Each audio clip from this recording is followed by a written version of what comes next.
welcome to the Yerky Boys. May the Candrona shine and strengthen you. My name is Will. My name is Jonathan. And we are the Yerky Boys. Today doing book 31, The Conspiracy. Released in June 1999. Ooh. Now, We're in summer now. Yeah, this is the peak of culture, as we've established. The peak of human civilization, 1999. Mm-hmm. The summer movie season is in full swing. The literal best time to be alive. I looked up the box office for June 1999. You want to hear some highlights? Oh, I do.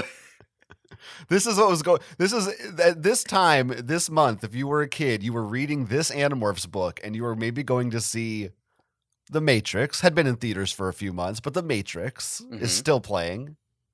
The Mummy. Ooh. The Mummy is out there. South Marco's Park. Definitely watching The Mummy. Oh yeah. We know Marco's watching South Park, bigger, longer, and uncut. Mm-hmm. I don't know if any of these kids are going to see Election. That might be. Yeah, I don't know about that one. But I bet they're checking out the top three: Disney's Tarzan, Star Wars Episode 1, The Phantom Menace. Shit! Shit! But there's one movie I think Star Wars came out a month earlier, and in June, it got apparently beat out by another movie by $8 million. Any guesses what movie beat out Episode 1? No idea. I'll give you a hint. They had trailers that actually parodied the Star Wars trailers. Jeez, I guess I'm just not big into trailer culture here. None other than Austin Powers, The Spy Who Shagged Me, baby. Now they've already referenced Austin Powers. Can you imagine a double feature of Phantom Menace and Spy Who Shagged Me in theaters? I'm imagining it right now. I can't believe. I guess, had everyone just seen Phantom Menace already? How did it get? Can you imagine today if like Borat 2 or something came out in theaters and did better than Last Jedi or like? It's inconceivable. That would never. Comedies cannot do that well anymore in theaters. Like, I'm it's doing impossible. this double feature tonight, I think. Me too. Well, that's our next Patreon. By the way, don't forget to check out our Patreon, patreon.com/theyerkyboys. Last week, we talked about grass, and this week, we're talking about, I'm not going to elaborate on that, and this week, we're talking about another 90s film sensation, but from a few years earlier, the Spice Girls film, Spice World. So there's your up top preview. $5 a month gets you all those extra episodes. It's popping up over on the Patreon. Everybody's over there. But now, enjoy our free content. Yeah. This is about Animorphs. So far, we've talked about Star Wars, Austin Powers, Spice World. This is important. Really, this is all part. Listen, this is all part of the milieu. You need, if you're, I don't know what that word means, by the way. If you are listening to this podcast, I think it's like stuff is what it means. I think it's like mise en scène.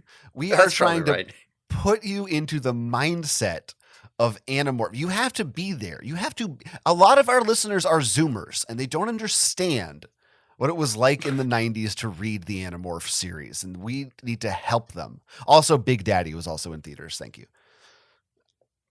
You know what Zoomers don't know about. Sorry, so is Wild Wild West. Okay. Oh, shit. Okay, no, that was really important, actually, yeah. Okay, yeah. I was say, Zoomers don't know what it was like to see Phantom Menace in theaters. They don't have any idea. No idea. Fucking no idiots. idea. You fucking idiots. Book 31, Animorphs. Yeah, this book. Jake book. This is our first, I believe. Yeah, this is our first book with a repeat ghostwriter. Yeah, I believe that's true. Yeah, this is another Laura Batyanyi Weiss. She also did book 27, The Exposed, the one with the with Rachel and she turns into a whale and the squid and there's the chi and they got their ship underwater. And importantly, for series history, the most significant event. Oh, the Drode, yeah. That's right. The introduction of The the Drode. introduction of the Drode, yes. There's that. I blanked that part out in my mind. That was the only, when I looked it up, I was like, which one was this? Oh yeah, the Drode book. Right, yeah, the one with the Drode. So here's the question for you. Do you have uh any comments on the fact that these two books were written by the same person? Can you like see similarities? Because I honestly was like, all right, what do I have to say about the fact that this was the same person who wrote that book? And I was thinking about it and I was just like, I got nothing. I don't know. She wrote both of them. I don't know. Yeah, I think that the ghostwriters are good enough at their jobs to just sort of ape K.A. Applegate's style. Hmm. That's, and these are also two different characters, so the POVs are a little different. It's just not, yes, there was nothing readily apparent to me that jumped out as being, oh, this chick's always bringing up uh uh BDSM for some reason. That didn't happen. Yeah, no, that's not a part of this particular book. Right. Um, uh, I think that I think we both kind of liked The Exposed. I don't remember. I remember being a little frustrated that, like I wish that it had done more character stuff specifically between Hmm. Rachel and Tobias, but I think it was like a decent book. So Yeah. it wasn't, I wasn't like, oh no, she's back or anything. Yeah, that's about where I am for the exposed, give or take, and we can go into more detail or not in a recap episode. I guess minor spoilers. I was hoping there would be more Drode in this book, but Yeah, there's minor spoilers. No droids here. Drode free zone. Drode free zone over here. God, I want to get that on my door, a big Drode free zone sign. God, that's for my door, is what that is. So okay, so this is last time I introduced this is Jake morphing into a bird. Now it is of course his peregrine falcon morph. Um, but I specifically said bird because we are once again on one of the boring covers. The like, okay, we've seen this before type of cover. So once again, we are asking the question: is this a secret banger? Um, It has to be if it's a banger, it's a secret that it's a banger. right, because it's hidden. It's because it's hidden. It doesn't have a cool morph. And actually, interestingly, more minor spoilers. This is the first book in the entire series in which no new morphs are acquired. Holy shit, that's crazy. Yeah, I yeah. have to say this, and I think I made this as a note later on when reading it, but oh no, it was the very first thing I wrote about the cover. I said, I feel like, yes, that we're getting some more boring covers in terms of the morphs, but I feel like this signifies in some ways a change of the books where they feel more comfortable not having to do a gimmicky morph to center the book around. Whereas many, if not all, of the early books are like, okay, it almost feels like they started with the morph. They're like, do a book with a rhino, and then we'll work our way back to why there's a rhino. And now it feels more natural because it's like, yeah, why would we have bugs, birds, and beasts. Like what else do you really need? You're kind of set for the most part, unless it's a very specific, we need moles to dig or some shit. Yeah, I will say the last couple of books are not particularly gimmicky books. Yeah. Like 28 definitely was, but 29 had like yeah, like I mean 29, 30 and this one 31 are all much more, I guess this is more end of book discussion, but they're much more like, okay, let's actually talk about Animorphs and the characters and whatever. Like it's not like, I got a silly idea kind of thing.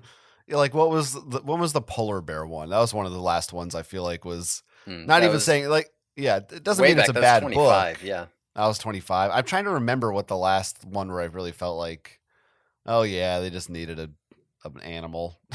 I don't Yeah. know. Well, I guess if you count the sickness, I mean, it's a yerk, but Yeah, honestly, the cow one, yeah, that kind yeah, of Cowan kind of. counts. In terms of just the Most of them morph, you are. could do this. Yeah, most of them are, but not this one. I guess I'm gonna lay my cards on the table just to start. I Holy really like shit. this book. Cards are down, folks. Cards are Cards are down. I down. really like this book. I am a big fan of this book, and I'm not entirely sure if that is a popular opinion. I have gotten in discussions about that before, with With people who? who just Children. I go to local children. Yeah, children's. exactly. When I say before, I mean like at some point over the past 20 years, 25 years. Well, we're looking at the cover. Now you're talking about your thoughts on the I know. book. We haven't even. Yeah, no, it's not time for that yet, really. I sometimes, am I supposed to, I don't know what, sometimes I feel like, oh, I don't want to give it away what I Mhm. think about the book, but that seems like maybe wrong-headed. Is that, like, what do I do? I think people are going to be listening and hear me say I liked it or didn't, and they're like, all right, that's all I needed, and then they turn it off. I Yeah, don't right. know what am I trying to hide? I don't Yeah, know. and I'm not consistent about that either. I just kind of do whatever I feel like. I was not 100% sure what. Sometimes, Yeah, sometimes it's fun for you, maybe mm, because I'm the new reader to be that's like, true. oh, what did you think? What did I think? Did I like this? Are you Mm, wrong about liking it? We'll see. mm-hmm. That's true. That's true. A little fun. Um. Yeah, We we'll could. see. We We'll can. We see. can see. We'll see. Uh. So do we? Are we gonna get to this cover in record time Yeah, today? buddy. Yeah, because we don't have any of our goddamn fucking listeners writing their inane babble at us for All once. right. Don't even fucking think about emailing us, theyerkyboys@gmail.com. I'll be pissed. Go ahead. Yeah, we got enough to say here. I had caffeine today. So you know it's gonna be a good one, This is folks. so. This is not where you're expecting me to go with this. I'm sure. This is. Oh my god. We are back to weird sky background, and not because last time the Hmm. background kind of was like a sunset. Time before was all stormy. It was like the Yerk sky, and then we had like a real sky, and then we had something kind of oceany. It's been a while since we've had just like green clouds, right? Yeah. And well, it looks like there's the sun back there Yeah. behind Falcon. Yeah. That's pretty cool, right? Maybe that's poisonous gas clouds. Yeah. But it's not like um do you want to talk about the morphs? Oh, you mean the foreground? I suppose, yeah. Generally with the Animorphs covers, I like to start with the background, as most do. That's Uh-huh. sort of customary Uh-huh. for like an Animorphs podcast. You usually start with what's the coloring like in the background of the cover. Most, like, we didn't invent that formula. That's sort of the No. standard way to do it. Right. It's That's just like, correct. how else would you even do it? You know what I mean? If it ain't broke, don't fix it. You gotta Yeah. some things you gotta innovate on, and some Yeah. things you just sort of follow their lead. Yeah. You're right. But in the foreground here, yeah, it's Jake, as you said, turning into a falcon. He's got he's got his khaki, he's got a nice button down over a purple shirt. Mhm. Because why not? And this is Assuming kind that of a weird Oh one. yeah, it is. Yeah, the purple shirt is tucked in. Oh, The good. jacket Yes. is not, but With you the can belt. see in the Good. middle morph it is. Yeah, so this is usually the way these covers go is it's more or less a straight line and a diagonal down where you can just like easily trace your eye line from human to animal or vice versa. Yeah. This is a lot more parabolic. Don't say that. But yes. But yeah, there was a math teacher or geometry teacher, I don't know what the fuck he was, in my high school who thought one of his funniest jokes was saying parabola. That is pretty funny. That was one of his bits. All right, anyway. I remember that. I don't remember what the fuck it means, but I remember that. Anyway, he in this one, it's more like an arc. It's like a a U shape. Like Jake starts going down and then he comes back up once he's hawked or falconed. Sorry. Yeah, he be swooping. That's what he be doing. Mm-hmm. I don't know. And his little bird boy morph. I mean, every one of these is kind of good. The second one just looks like an unfortunate child with a bad birthmark, and maybe they're inbred. He's got serious picanoma.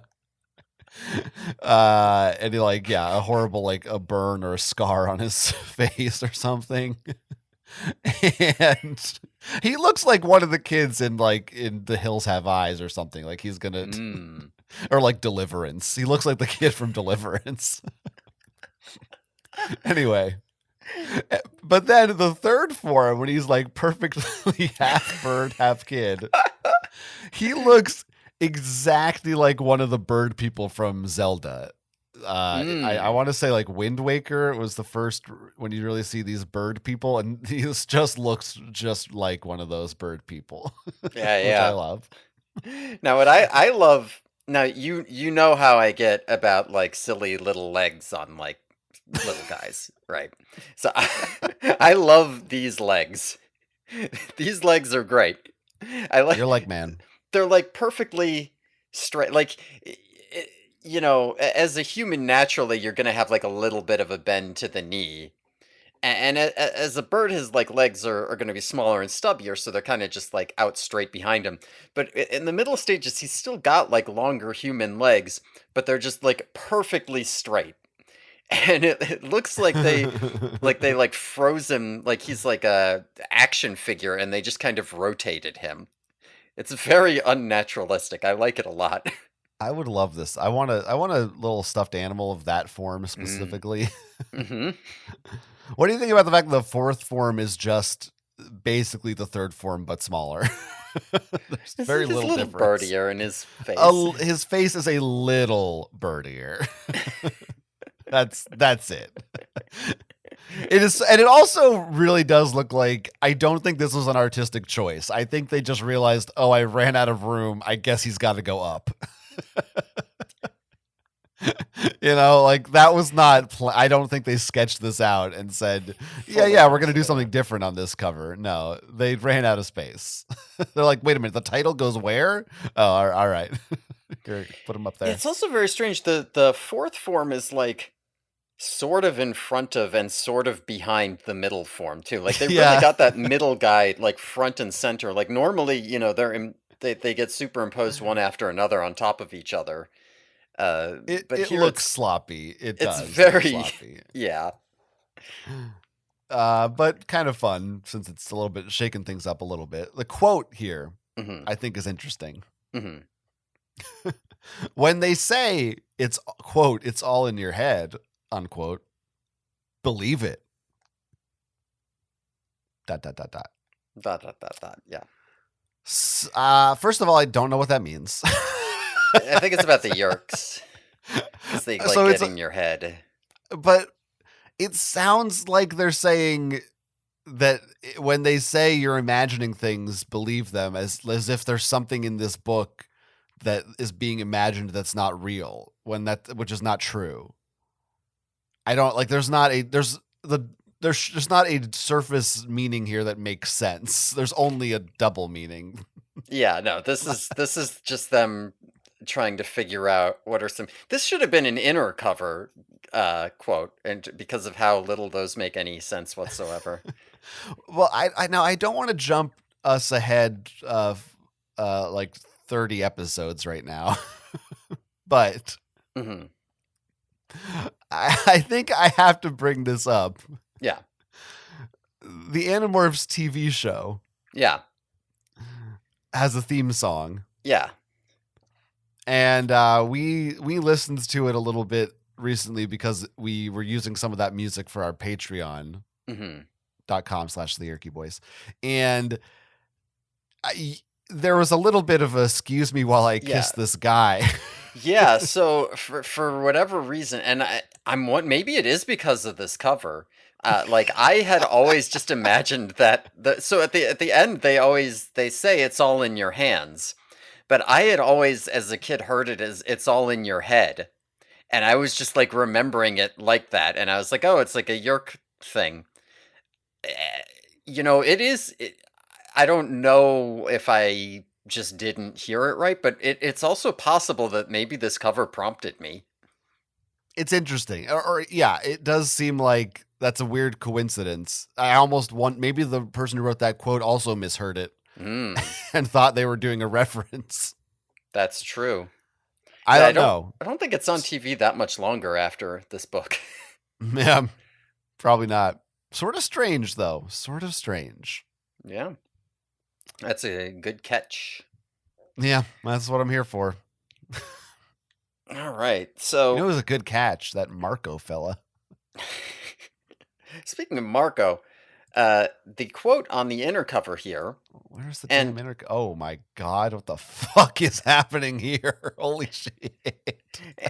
Now, in no way will you expect what this inner cover quote is, because on the outer cover, he turns into a bird. Right, of course. Now, on the inner cover, the quote is, "No more monkey business. ... 3 dot alert on my copy." What the fuck? Because they couldn't think of anything to do with birds, I suppose, and there is a scene in this book where Marco turns into a gorilla.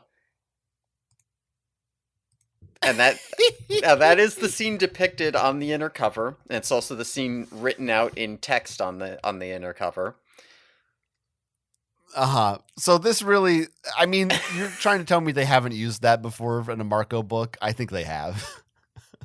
I think we've had a no more monkey business book already. That's probably true. My bigger question is you couldn't think of a single thing involving birds or flight. Yeah, it is pretty weird. That is very weird. It's not and hard. Also, again, it's like no more monkey business is a very flippant way to comment on what happens in this book. Yeah. It doesn't exactly signify the weight of the events that take place in this novel. It's not even particularly important that Marco turns into in this book either. Like there is a scene in which it happens. Okay, now this scene as it's depicted here. Now, first of all, this scene as it's depicted does not match the book at all. Like, this is just not how it happens in the book. This is a bonkers inner cover. Right, yeah, this doesn't happen. No. What even whose car is that supposed to be? What's happening in this scene? Marco is all right, so they're in front of a bunch of stores. There's a crowd on the sidewalk all gathered and watching as Marco, a gorilla, is picking up and moving a car which has somebody in the driver's seat. And he's kind of like leaning back like, huh? Like he's he's just kind of like, what's going on there? And Jake as a bird is flying overhead. I don't quite understand the geometry of these like lights on the car either. Like I can't tell if Marco is like peeling the bumper up or if the car is just like the tail lights just like point straight up, or like this car doesn't make sense to me. I think that's the bumper he's holding. No, but like it's facing. This car doesn't seem like a real car. Well, like it's not shaped. This entire image. Usually, these inside covers, as we've said, are fairly photorealistic, matching the art on the front cover. David Mattingly. I wonder if he did this one, or if are we just moving into a new era? Because this looks like an episode of Reboot. Everything looks like 3D CG. Yes. Very stiff, very awkward, early 90s CG looking Max Steel shit. Colors a little too saturated in some areas too, yeah. Yeah, like big like reflections on everything because they're like, look at what we can do with lighting, guys. Yeah. It's really weird. Like this does not look like a typical Animorphs illustration. It's 100% with you. Except for like the buildings, the exteriors, that kind of looks like they did just take a photo texture and just slapped it on. It's so weird. The people none of them look good. Every one of these No. people is in a strange pose. This little girl who's like, looks like she's happy and grinning and marching with one fist raised. I like the guy in the suit behind her who's just Who like is sticking Heiling his... Hitler? Yeah, like what is he? He's from the other timeline. He's like, Mm. Hitler. Right. Yeah, okay. Important, yeah, important context. This man is black, so he must be from the other Oh, is timeline to be he? Heiling Hitler. Isn't he? Or are you Oh, looking at a no. different guy? No, you might No, be you're right. looking at him. I just can't, honestly, I don't really even You don't see know. race, yeah, okay. Yeah. That's just me. Like, if you see it, Right, that's yeah. fine. Personally, I don't even notice that kind of thing. Yeah. No, I know this about you. I don't even know. I assume Marco's white. I don't even know. He's not. Really? Interesting. Yeah. It's fascinating. I didn't know. Well, that covers that. That covers that. Now, normally we don't Oh, talk we should about say that every episode. Don't you think, after we talk about the cover? Ooh, That yeah. covers that. That's a good idea. Okay. Mark that down. I'll put a pin in that. So if Post it you... out. We normally don't talk about the text on the inner cover here. But they do put like an excerpt from the book on the inner cover. So you can get like a little sneak peek when you're looking at it in the bookstore. If I may read you an excerpt from this inner cover. I'll allow it. Okay. Woo-wee, woo-wee, woo-wee, wee-oop, wee-oop, wee-oop. Honk, honk, honk, honk. Wah.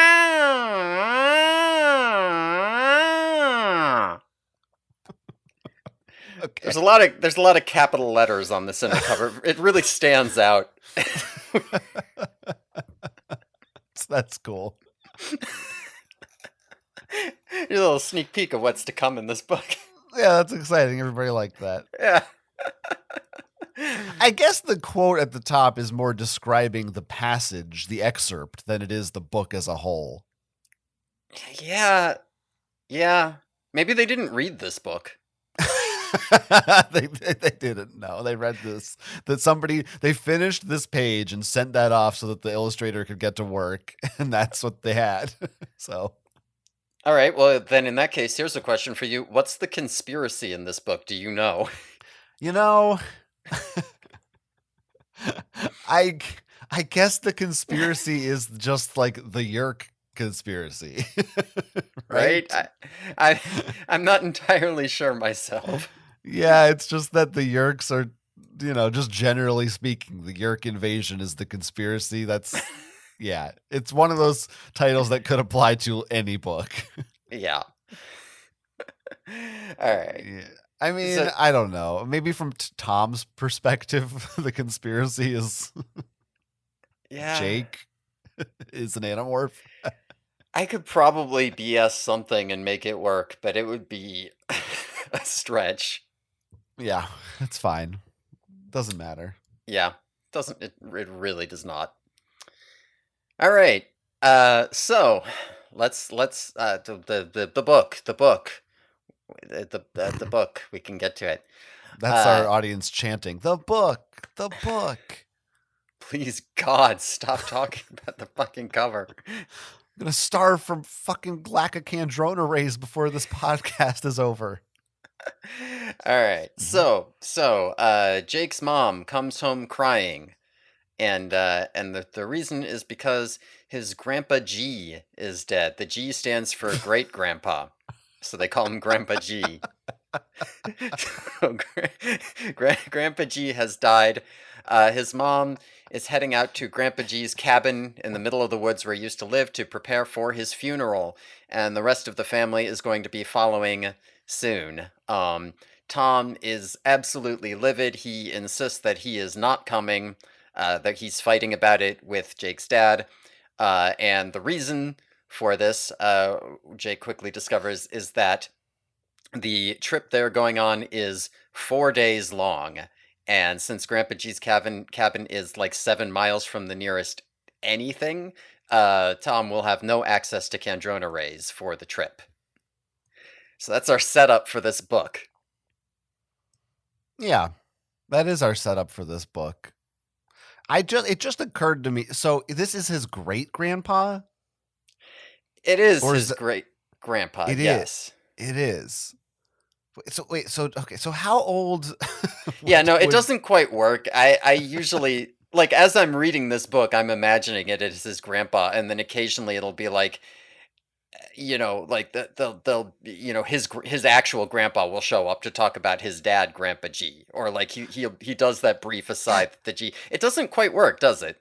no, at the very end, Yeah, it's just like his grandfather says something, and I was extremely confused yeah. because I don't think they mentioned him once, Hmm. or I just assumed they were talking about something I don't even know, and I was like, wait a minute, isn't his grandfather fucking dead?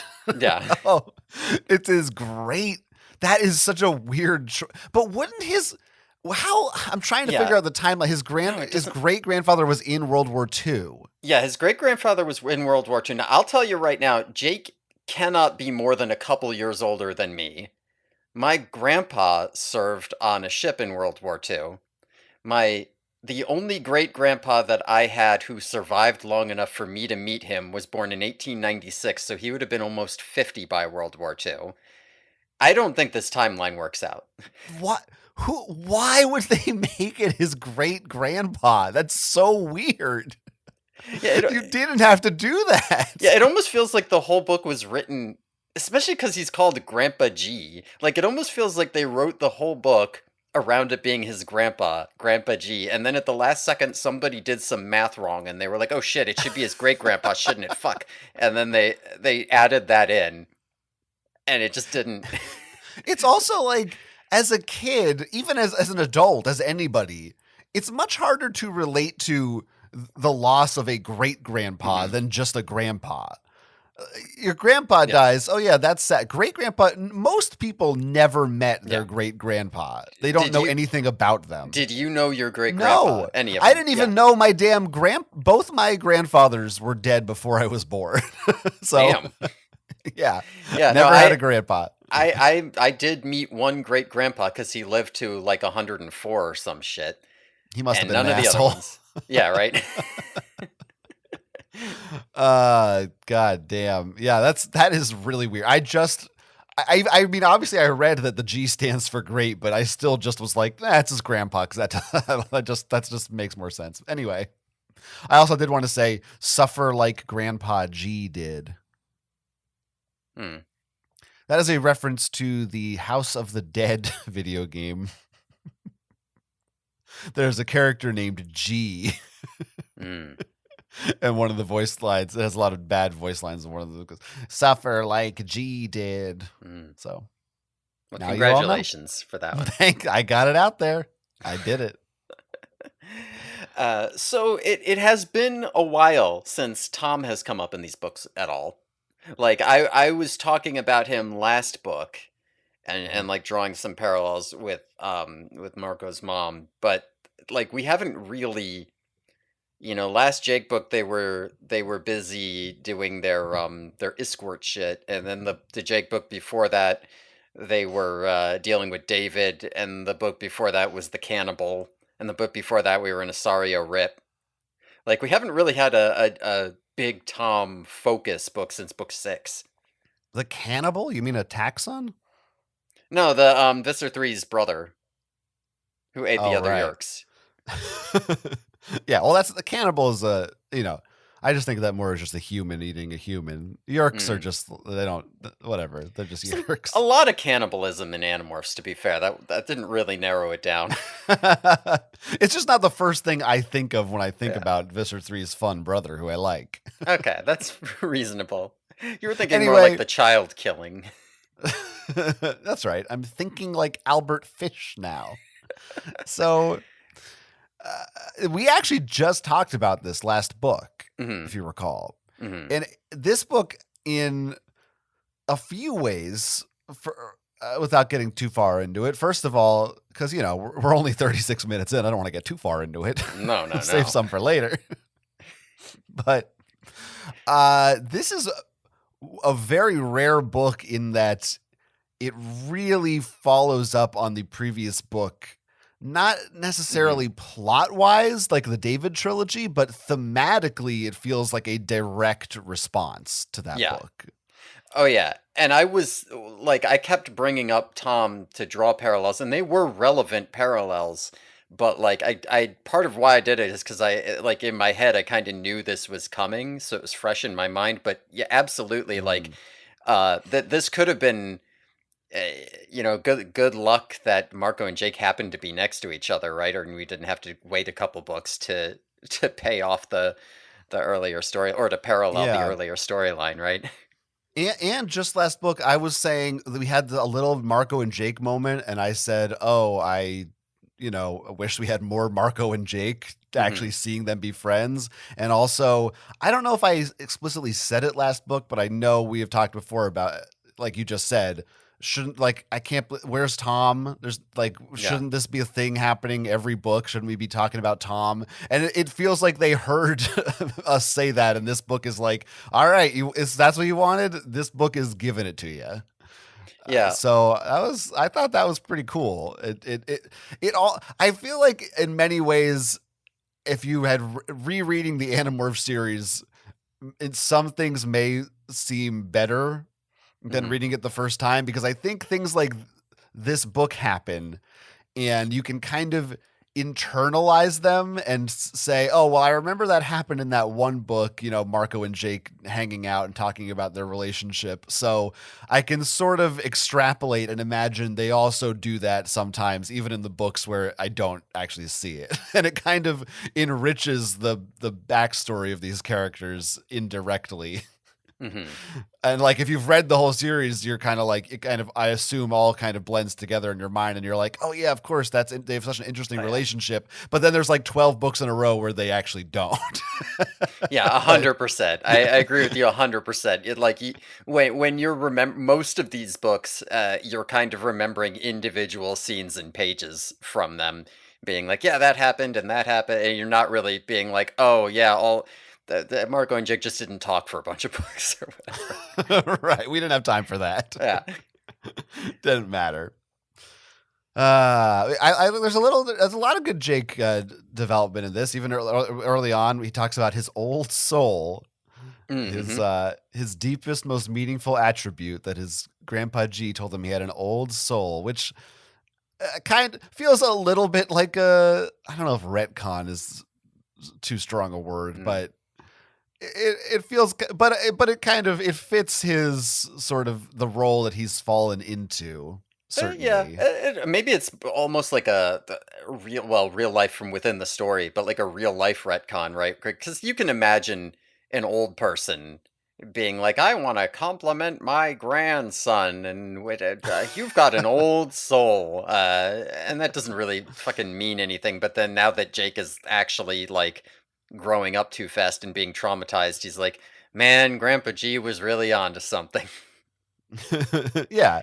So I liked it. I think that's Mhm. that's pretty good. I mean, it's, again, any character development or backstory development like Yeah, that, you don't always get it, so it's appreciated. yeah. It is, we always talk about how funny it is that these Yerks have to live their shitty human lives, and it is. We sort of get into it, and it makes sense. I think that Tom has to, he wants to maintain a relationship with the Hmm. family, so that allows him to kind of do whatever he needs to do. But it is funny that he's like a high ranking Yerk, and he just has to do what his dad says, though. He's like Yeah. fighting with his human dad. Like, There are parts of this where I start to wonder if Tom or like if the Yerks who play these parts, like maybe it's not like all shitty, like right, like maybe it's just, there is some element of like, yeah, I could swim around in the sludge and take orders all day, or I could walk around and be a kid and occasionally have to take orders, and that's kind of better, even though I'd spend most of the time like listening to my dad and going to school and whatever. Like I think there are parts of this book where I wonder about things like that. here's what I wonder about. Yeah. And okay, there's answers to this question you could come up with that makes sense, but all of these books later, why couldn't, even in this book, in the beginning, at least, I feel like it kind of makes sense. I don't know. Why not? Why have they not just infested Jake and his entire family while they were sleeping one night?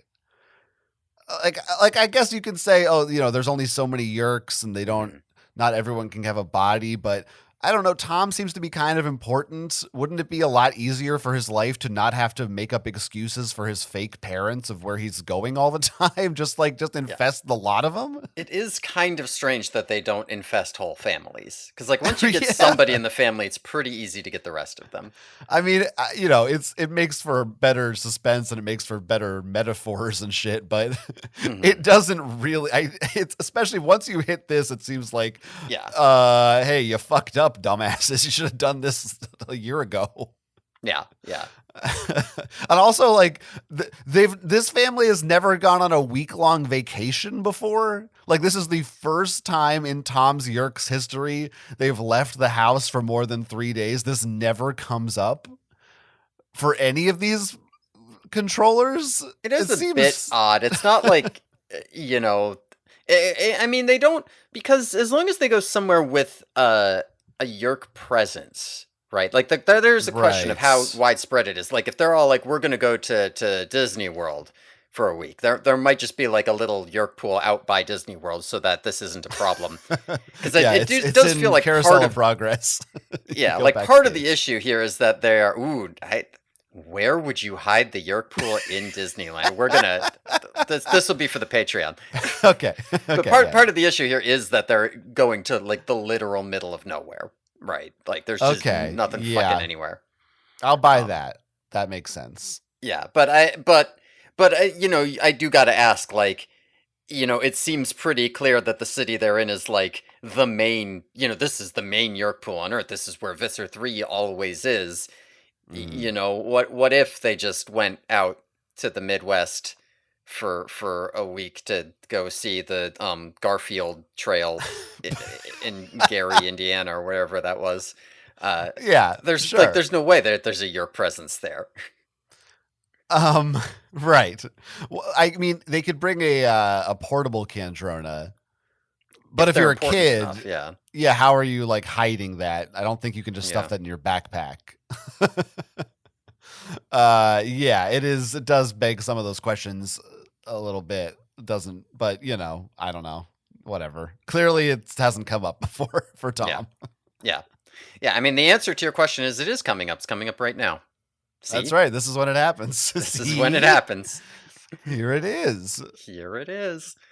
How do you feel about Mrs. Malloy, Grandpa G's housekeeper and closest neighbor?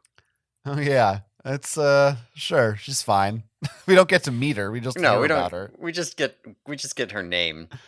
I like that name. That's the kind of name that would fit in like Clue or something. Yeah, because of the Mrs. part. Well, I don't know, something about Malloy. I don't know. Grandpa G killed Mrs. Malloy in the conservatory with a candlestick. Yeah, sure, something like that. Or maybe the other way around, I guess. Yeah, because he's the one who's dead. That would be a good twist if Mrs. Malloy was a controller. That would be pretty cool. She's an even higher ranking Yerk, so like Tom doesn't even know about her because she's a secret. She's Visser 5. She's got a... Yeah, that's right. What was I was going to ask a question. Oh, yeah. How old is Tom supposed to be? I forget. I want to say about 2 years older than Jake, give or take, but I'm not 100%. He's older than Jake, for sure. Right. I guess I've been picturing him... I'm almost thinking of him like 16 or 17, but maybe that's too old. That could easily be right. It's not clear to me. Yeah, okay. Sure. They probably say in an early book, like in book 1 or something, they might say. But yeah, do they ever mention that he goes to the same school as him? I don't remember. No, because he must be in the high school. Jake's not in high school yet. Yeah, he might. I think he used to. Because like I think they like talked about him like he used to be on the basketball team, and then before he like I think he was in the high school in book 1 because he like used to be on the team, or maybe I don't remember. Whatever, fuck it. Who knows?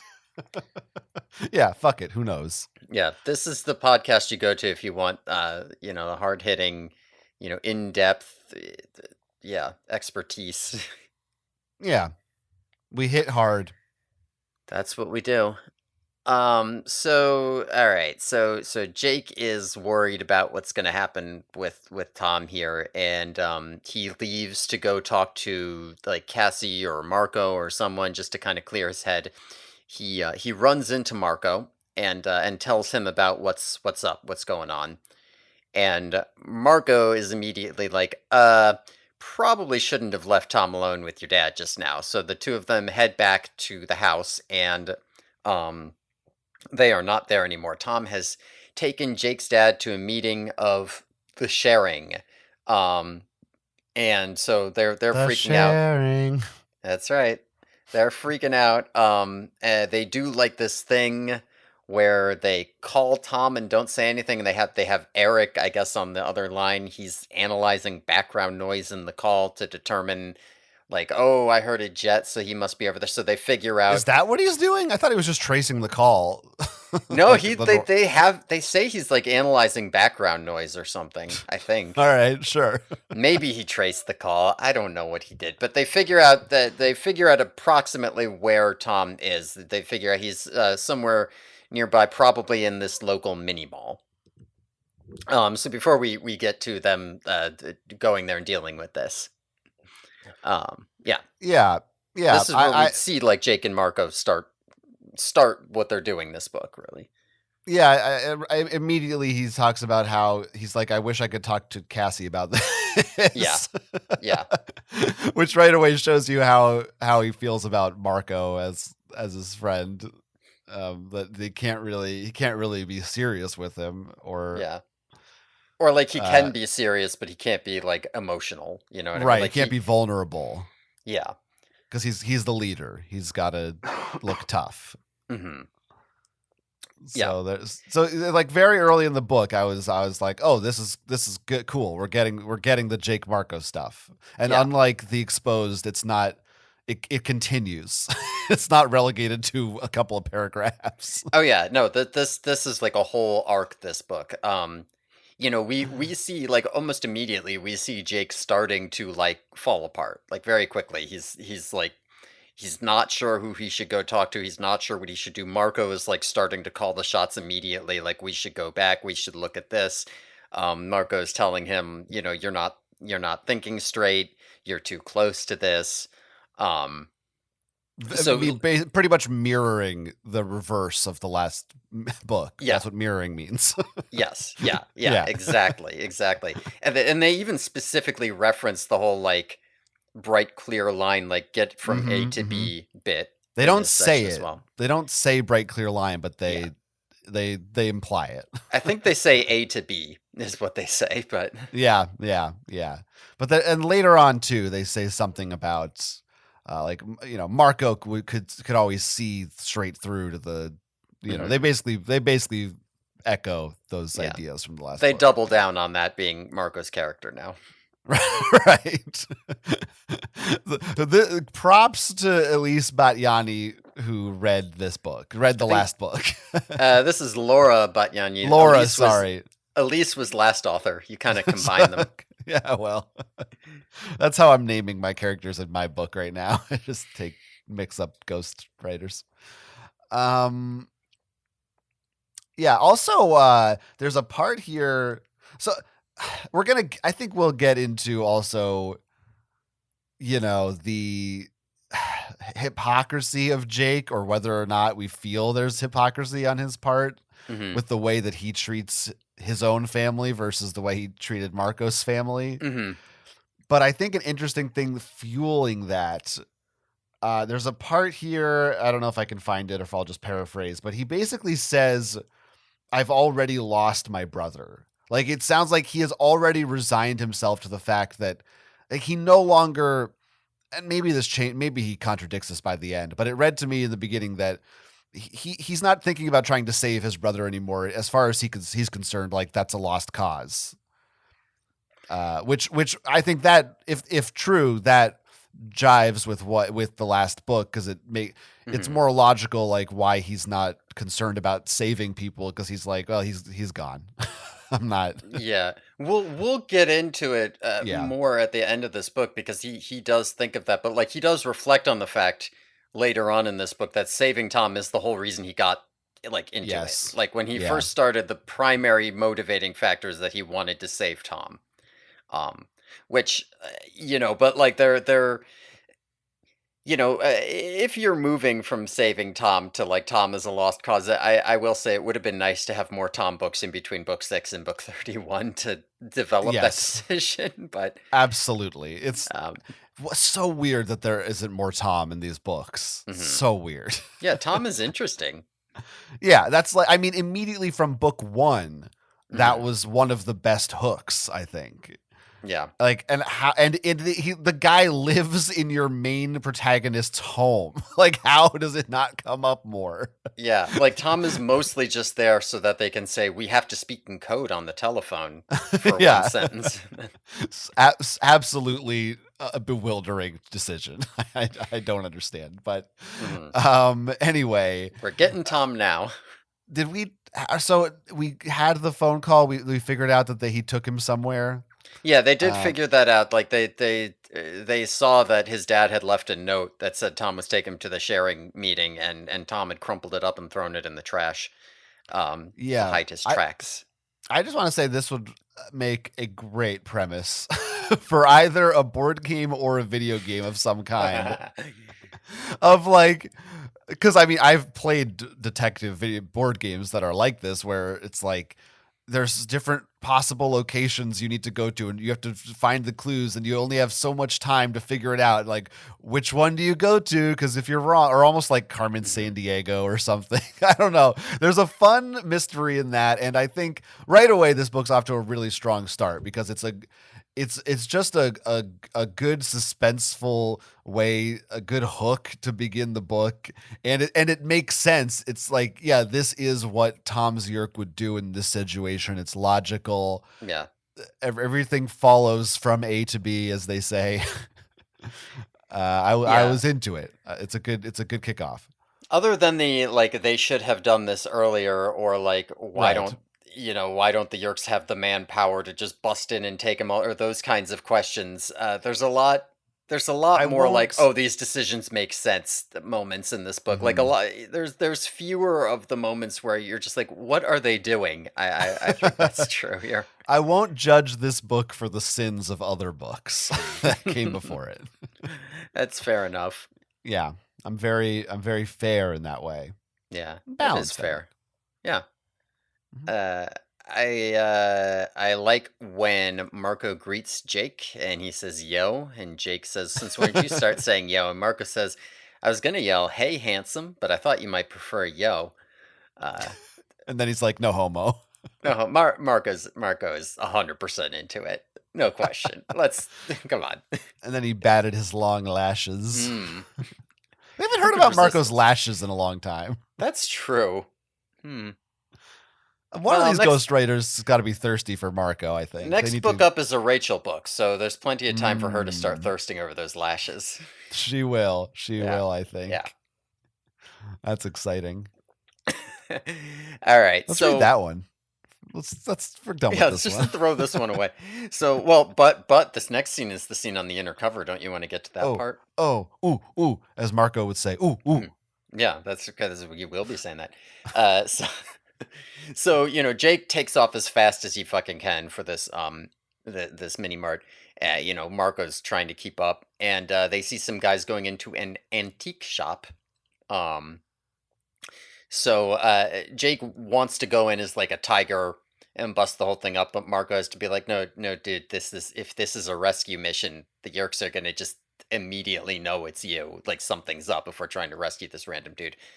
So he takes the lead. He makes Jake stay back as a bird. Marco turns into a gorilla and he starts smashing cars out in the parking lot and setting off all the car alarms. He fucks up Chapman's car and Jake's dad's car, and then he runs off. Notably, no one is around to see him do this, unlike this inner cover. Um, so everybody, in the sharing meeting where Jake's dad was about to get infested, they all run out. They think that there were like vandals or something in the area. Jake's dad is pissed off. He's freaking out. He's like, "Fuck this! I'm going home and like calling the police and my insurance agent." Tom's like, "Oh, just come back in for a minute, Dad." And he's like, "No, no, no, screw that." It's clear that he's not actually been infested. So round one is over, but like they have prevented him from being infested, but they know that the Yerks are gonna keep trying. The So game is afoot. the game is afoot, and they all meet up in the barn to discuss tactics on this, right? Like there's a couple ways that this could go, right? Like uh, they could move Tom's Yerk out of Tom and kill him. They could infest Jake's dad, or they could also, if other things fail, they could kill Jake's dad. So these are all possibilities on the table they're going to have to be defending against.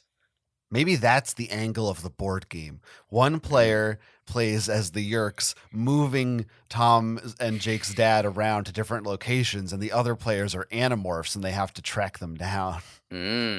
That's kind of fun. Getting excited. Okay, I'll save this for a future episode. Now, this is still pre-barn scene, right? This is just Jake and Marco. All this. We can talk about the barn scene too. Did that happen? Like I can't remember. It happens immediately after, and since they're kind of talking about the same. I feel like it fits better because with this whole parking lot. Like after the parking lot, they're discussing their tactics in the barn here. So yeah, I just felt like this is one of the longest we've ever gone without getting the whole group together. I think that is true. Yeah, it's pretty far into the book. I mean, there's probably one or two other examples where this happens, but it's like you're like more than a quarter into the book before you actually get the gang. Yeah, I know it feels like it happens pretty early because we're not even an hour into the podcast yet. But yeah, yeah. Wait a minute. How is this book so? Whatever. Yeah, these first couple bits are a little bit stretched out because the family scenes are, I don't know, family-y and not that action-y. Yeah, there is actual conversations and character development in this book. Yeah. And not just action scene. I don't know. I don't have too much on this actual guerrilla distraction scene. I enjoyed it. A lot of aspects of this book feel appropriately right on the edge of seeing them by the skin of their teeth get out of it. And I will say too, in contrast to some of the recent books where I've complained that, an Animorph in danger, we know that the Animorph's going to be okay. But here, the ones in danger are Jake's dad and potentially Tom too, or Tom's Yerk. And it feels more like something could happen to one of them to change the status quo. And I think it's a much more exciting potential because of that. Yeah, absolutely. Like if Jake's dad got infested in this book, that is like crazy but believable. If Tom died in this book, that is crazy but believable. So I definitely feel you on that. The stakes in this book are you don't actually know if things are going to work out or not the way that you normally might. Yeah, because if Jake's dad got infested, then it'd be fine. Every book would still be the same. It's now they'd be on the phone saying, "Oh, and also my dad too might listen." Yeah, pretty much. That's all you need to do. Yeah. The main thing that I couldn't help but notice when they were in the in the parking lot is that his dad says that his insurance agent is named Joe Johnson. And upon reading this, all I could think was, "My name is Yo Johnson. I live in Wisconsin. I work as insurance man there." That's all I could think of. Do you think that has more people will recognize that more than My Suffer Like G did? Because I don't know what the hell you're talking about. I have no idea. What the fuck is that? It's one of those infinite songs like John Jacob Jingleheimer Schmidt, only it's Jan Janssen from Wisconsin. Jesus he works in a lumber yard. Weird Midwest hillbilly freak. Listen, you coastal elites. I did highlight Joe Johnson. It is funny that he just says it like he has to explain that that's the insurance agent. He's just like, I'm going home right now and calling Joe Johnson. Like it's a commercial. Yeah. Like a Gorilla, good neighbor. smash your car? Call Joe Johnson. Ooh, that's good. I want the Animorphs, the Yerk insurance advertising. Oh, man. Joe Johnson ad spot coming on right after Deal and Dan Hawk. Price Cop Polly. We do provide coverage for hoof marks in your vehicle. God damn, that's good. It's too bad Animorphs isn't really popular because we'd have so many funny skit ideas. People we could do them anyway. I'm not. Yeah, but I mean, yeah, that we did it just now. That was yeah. There you go. Yeah, I hope all you fuckers liked that. They talk about beeper. Oh, I also really liked in this the barn scene Tobias's realization that his family doesn't love him. Oh yeah, that is really good. Which is kind of, I mean, it reminded me a lot of you. A little bit of me. I don't know about that.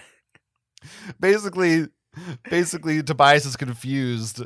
He's like, why doesn't Tom just say he's not going? Why does your dad, like, why is it even an issue? And they're like, huh? Like, and he's like, yeah, whatever I said I wasn't going somewhere, nobody gave a shit. Like, oh, because they didn't care about me. Yeah, it's really good. But I kind of have that, well, I guess as an adult now, I feel like, I don't know, sometimes you talk to people and they're little mommy and daddy's boys. I agree. Yeah, and I think we're a little bit like, you just tell your parents to fuck off. Yeah, absolutely. Sometimes I just don't talk to them for like months at a time. Because you never know if there's a yerk in there.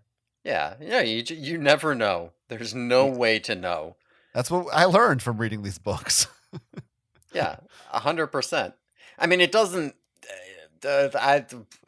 My extended family and me was weirder because they all live in the Midwest, and I ended up growing up on the coast. So it was always just like, well, I have like divorced parents, so I might be spending a thing at the other person's house, and like, am I really gonna travel hours and hours and hours out to go to the? So I often was not doing family gatherings, but like that's a slightly different story. You were busy with your sharing meetings. Right, yeah, exactly. I could have gotten away with it, is what I'm saying, if I was a yerk. If it weren't for those meddling kids. Right, that's what Visser 3 is always saying. And he says that a lot. Is Visser 3 in this book? He's not, is he? No, he's not. He does not show up. It's probably for the best. Yeah, I think it is for the best. That's rare, though. That's probably one of the only books that he doesn't show up in. Yeah, out of the main series books, yeah, I know he's in most of them. Yeah. So on the topic of families and Andalites, there is a bit where Axe asks Rachel if she will go since she's related to Jake, and she does this whole explanation. Oh, Grandpa G's on Jake's mother's side, and I'm related on the father's side, so he's not really related to me. And Axe is like, oh, is that important? I kind of get the sense that maybe in Andalite culture, they are like really into these like extreme family tree bullshit type things.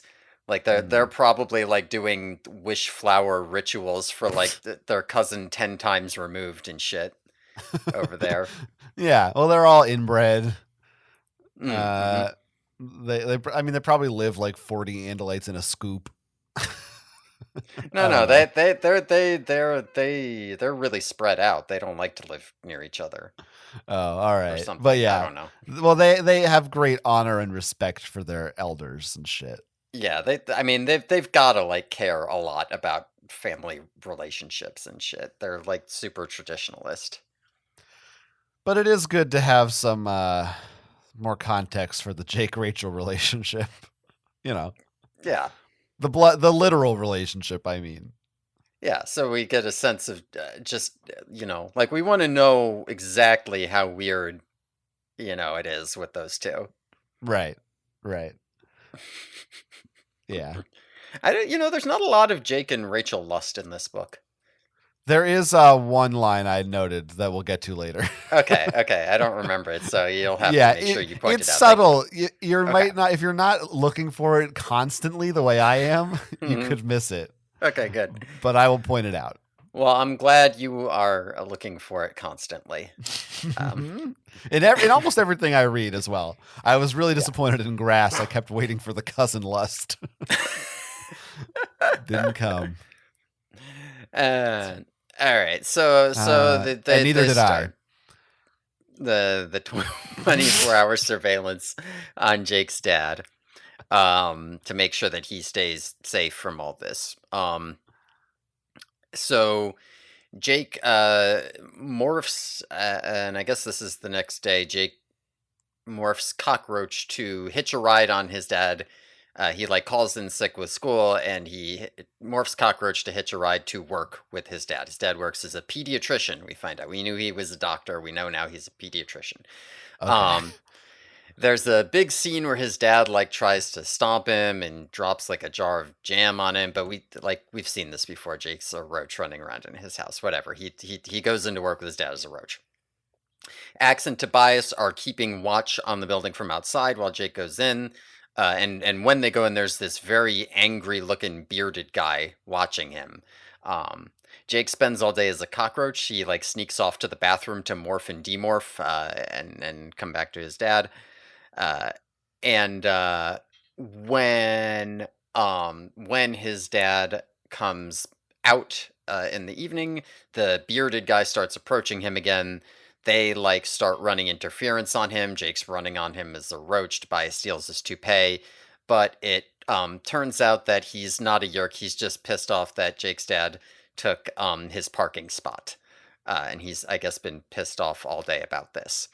But at any rate, Jake is freaking out at this point because during the whole like situation with this guy in the parking lot, he did a bad job giving orders, and like he kind of froze up, and like if this guy had been a yerk, he might have messed everything up.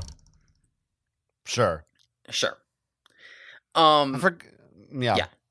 I feel like I mean I kind of we jumped a couple things here. There's a couple of scenes like he's whose fault is that?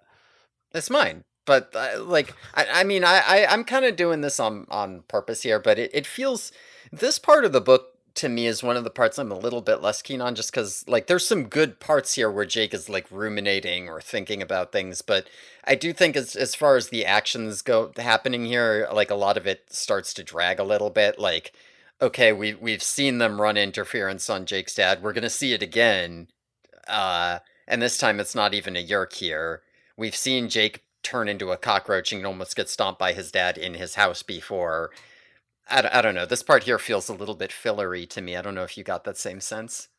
I mean, compared to most of the other things in this book, this I guess is the filler scene, but it establishes the nature of the situation and how they have to be on high alert, and they don't know when or where a yerk could be coming for him. So, maybe on a repeat read, this scene might drag, but I didn't know that it wasn't real when I read it, right? So that's fair, yeah. And so I mean, if you had a longer book, you would want more scenes like this to establish just that they are sitting there waiting and not sure. I mean, the problem is that it's not the scene itself. It's, I think, probably more that you want more substance or more like some kind of conversation or monologue in Jake's head during this scene that isn't just, here's what my dad did. Yeah, I think that's true. And I mean, also though, there is like some of my favorite parts of this book are toward the end, and I would happily trade these chapters for more of that. So yeah, I forgot Jake's dad was a doctor. So I think they probably only mentioned it like once or something. And I guess, as you said, we didn't know he was a pediatrician. Is that what he is? Okay, cool. I was a little confused about like why cockroach, why in the pants. I don't know. None of it seems exactly straightforward A to B, as we say now, to me, of how to Mm-hmm. best go about this operation, but Mm-hmm. like why I don't know. It just seems like there's a lot of ways to you could morph somewhere outside the building as a bug and go in. Why does he need to like he doesn't know where his dad's office is? I don't understand the need to be literally on his person the whole time. Yeah, I mean, I don't. Jake is. They do go out of their way to say that Jake is maybe not making the best decisions during this part here. Like that is a Sure. theme. So. And when his dad sees him as a cockroach, it does say that he yells a word he's not supposed to use in front of the kids. Mm-hmm. And then when he that's when he drops the jar. Then when he sees the cockroach, it says he said a worse word than that. Mm. So the first word probably was not cunt. Probably. But Well, I think the second word depending on what that was. second word might have been. That's true. That's true. Your favorite word. Is it too? I should probably stop. No, it's a running gag, you know. Well, I It's like not that. I offensive think because we're the only Animorphs podcast that has used that word. I'm gonna go out on a limb and say that's probably true, and I'm proud of that. okay. And they keep every one of these books. It seems like now has a part where they say someone said a word they weren't supposed to say. Like that has become the ghostwriter era cliche. That's happened so much lately, and it's just hard for me to resist. So Yeah. maybe, I mean, maybe it's I don't know. Warning to you, if you say it too much, Me? it's gonna lose some of its Yeah. power, and you're I gonna think it need has. you're gonna need something stronger, you know. Right. Yeah, And that's you're the gonna get yourself in trouble. The shock value's not there anymore. I'm gonna have to start slurring. You're gonna have to. But not this episode. Maybe you'll have to keep listening to see if it happens and when. When will it happen? Might be on the Patreon. You might have to subscribe to hear it. You want to The cancel me, you're going to have to pay. the hour-long episode that's just you saying slurs into the microphone. That's the finale of the whole show. What are their politics? Are they joking? Is he racist? I don't know. I don't know. Hard to say. Who knows? What are we talking about? So there's a part in here which is almost like really thematically cool, but I think it almost feels like the book doesn't notice that it did it. There's a part in here where Jake offhandedly mentions that his dad isn't his doctor because like that would be weird, right? Yeah, something like that. But like, no, really, doctors don't treat their family members because they're too emotionally attached to like remain clinical and make good decisions. Just like Jake is doing right here, where he shouldn't be leading these missions because he's too emotionally attached and doesn't make good decisions.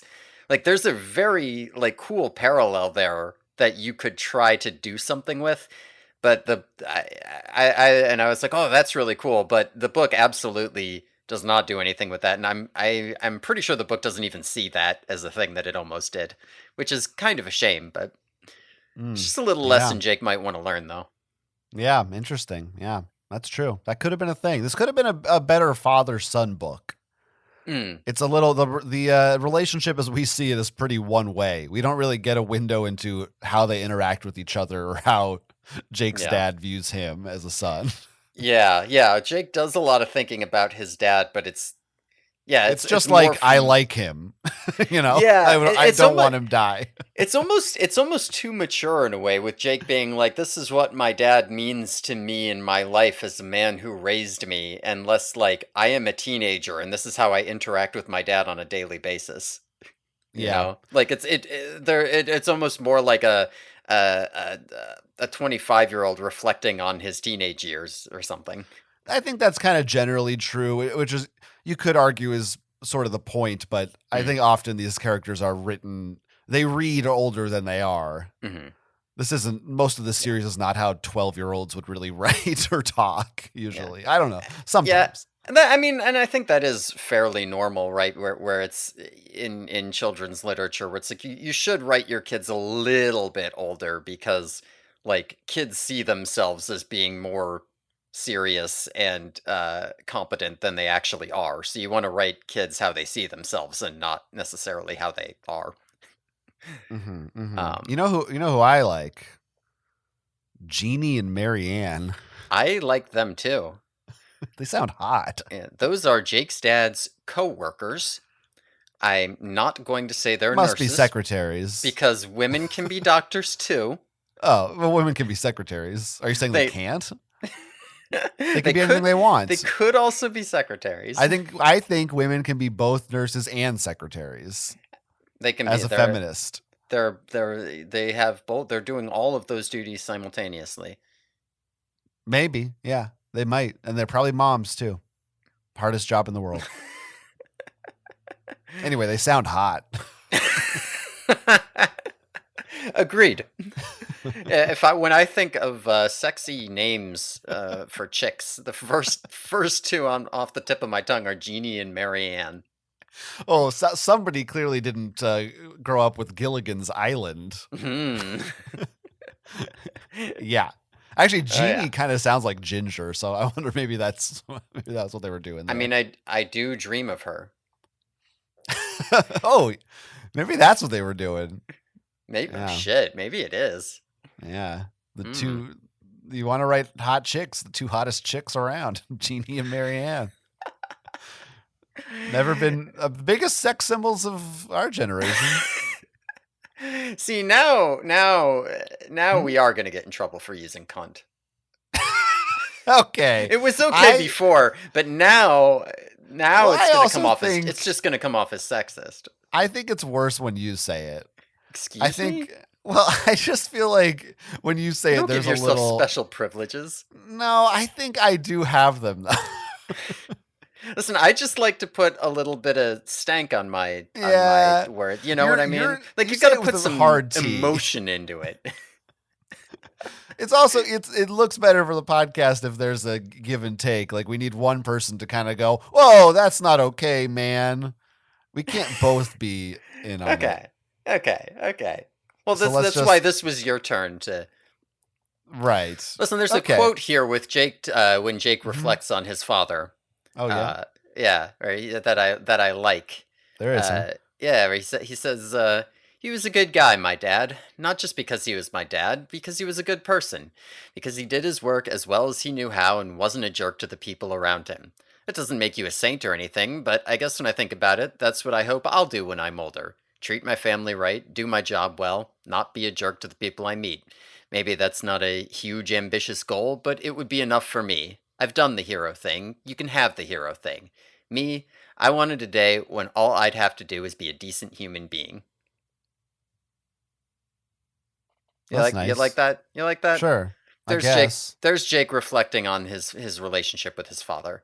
Cats in the cradle and the silver spoon. Little boy Jake and the man on the moon. Song's kind of like the opposite of what Jake's talking about here. I never listened to it. But Cat's Cradle could be Fluffy McKitters. So. That's true. Or Dude. Right, or Dude. I didn't like that they kind of don't listen to Jake in this scene. He's like, stay back. Don't attack. And like kind of just ignore him. Yeah. Well, I think the idea is that he like hesitates for too long. Like they're already starting to act because he didn't give them any orders or something. I don't know. I just feel like most of the time they're just like, we obey Jake. I don't know. They should do what he says. Yeah, you're right. There's an order to things. Yeah. Tobias and Axe are being bad here. Yeah. Come on. I expect this from Tobias, but Axe. Are you kidding me? Tobias is a little bitch. He does whatever anybody tells him. You're right. It's pretty true. Tobias is out here like, Rachel, don't you dare. All right, I'll go along with it this once, but you know. Perhaps if you will give me a bit of your time, I'll do whatever you say, milady. It's Tobias. Sure. Please, Ma Rachel. Well, last time it was Ma Marco. Just a crumb. Yeah, right. Yeah, I mean, I simp for Marco. We all do. Uh, all Let's right. move on. All right. So, yeah, we spent enough time on this section. We're gonna get canceled over More this than section. enough. Right. Uh, all right. They are leaving tomorrow morning is when Jake's family's leaving to go to the cabin, and things are tense at the house. Um, Jake's dad goes out to do some yard work, and Jake goes and joins Tobias for some aerial reconnaissance of the house. As they're flying around, they see Chapman is driving up, and there is a guy with a gun in the passenger seat of the car Chapman is driving, and they realize they're going to do a drive-by shooting on Jake's dad right now. So Jake, like dives in. He does a like dangerous demorph to human on the roof of the house where anybody could see him, and he jumps down. And like at the last second, he like comes in and volunteers to take over the yard work for his dad. You know, you can almost imagine like the slow mo of the guy in the car coming and like pulling out the gun as his dad starts to walk back in the house. Um, and Jake, you know, quote unquote, accidentally sprays Chapman's car with the hose and is like, "Oh, hi, Mr. Chapman," just so that, you know, to get him to be like, "Oh, shoot, it can't get him this time." So Jake just barely avoids getting gunned down.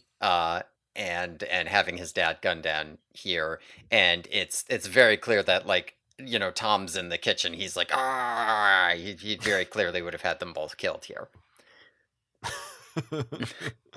So now we get the actual attempt on his dad here. Kind of crazy. I don't know. What do you think of this plan by the Yerks to do a drive-by shooting? Yeah, I mean, like from the planning stage, it seems like they tried to infest him once and that didn't work, so now they're gonna just fucking kill him. You have a man on the inside. Well, they don't want Tom. Right. Right, like he can't be a suspect. But yeah, I guess. Now, I don't know. Jake just clearly does not live in a bad neighborhood. I don't know what they're telling the police about with a drive-by shooting in the middle of the day in suburbia. You know, I don't know but at least Tom is not suspect number one in this case. Yeah, it's kind of insane. I also like did Chapman. It seems like he's too big to be the one driving this car.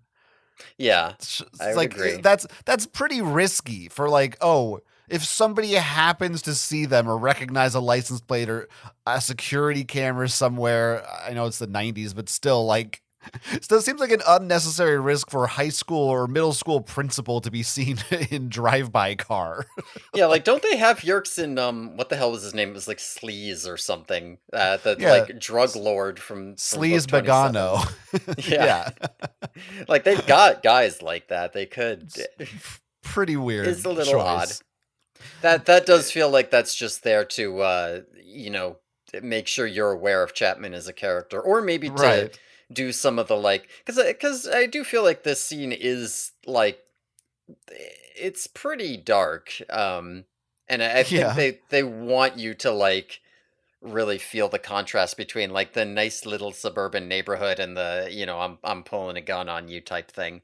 I mean the fact that it is actual guns too, like we've talked about this before, but the fact that Yes. it is actual guns and not laser guns makes a difference in how the scene reads. But also, how are they gonna? We don't want Tom to be a suspect, but what are the cops gonna make of innocent suburban homeowner pediatrician gunned down by stranger in yard? Like, there's what the fuck's the motive? Just Yeah, gangs, I guess. yeah, no idea what they would be thinking, but I do think that I probably would not immediately jump to older brother ordered a hit on his dad because he didn't want to go on vacation. Sure, true. Maybe I'm just not thinking like a cop, but Right, right. The whole thing is sort of bonkers. I don't know. At any rate, yeah, it's a wild scene, but it shows you how dangerous they are and how desperate they are, I guess, and willing mhm. to. I mean, clearly Tom's pretty damn important if they're willing to do this kind of shit. Yeah. for Yeah, him. I do think Tom is pretty important. I wonder what the hell he was going to do that weekend. What was Not die. what's he gonna well what's he gonna make, like the whole thing? Oh, I guess that was it. Yeah, you're right. I guess in my head I was, at least early on, I was thinking, oh, there's some, he actually has some important Yerk business that weekend, but he just doesn't want to die. Yeah. Yeah. Or lose the host, because they could just kill Tom the host and put the Yerk in somebody else, but then they would lose that position. So I guess Right. like the fact that he's a popular kid at school matters somehow, I guess. I don't know. Yeah. Yeah. So at this point I think is when I officially think Jake is being a hypocrite, but maybe we're not there yet. Is I that the mean, next there's scene? there's this there is a lot of discussion that like the Marco and Jake get into some like real shit over this around this point. Yeah, yeah, and this is, and Jake's like, "What's the matter with you all? That was my father. I'm supposed to just stand by and do nothing." And it's Mhm. literally like, remember one book ago, Jake? Yeah. Like what was your position then? And Marco even directly references the Yeah. events of that book. So it's very, like, usually these types of recurring themes or conversations with past events are, they're either implied or barely stated at all. And so Mhm. here, for once, we get an actual logical, this is the good example of, yes, these two stories are standalone, but it feels like it matters that you read them in this order. Yeah. Yeah, I would agree with that. Yeah, and I mean, I don't know that you can be too hard on Jake for being a hypocrite in terms of I not wanting am. to sacrifice his family. I'm gonna. Like you He was could be willing to harder on him sacrifice for. Marco's fucking family. Yeah, but it was the right play, and so he just pretended not to I think don't of it. know. He just like shoved it aside and compartmentalized it. But he's unable to do that with his family, even if it's the right play or something. I don't know. I don't know. It feels, it's strange because last book I was so it felt so unanimous. Hmm. Like there wasn't even a discussion. Everyone was like, Marco's mom must die. Except for like one time Cassie was like, maybe not, but yeah.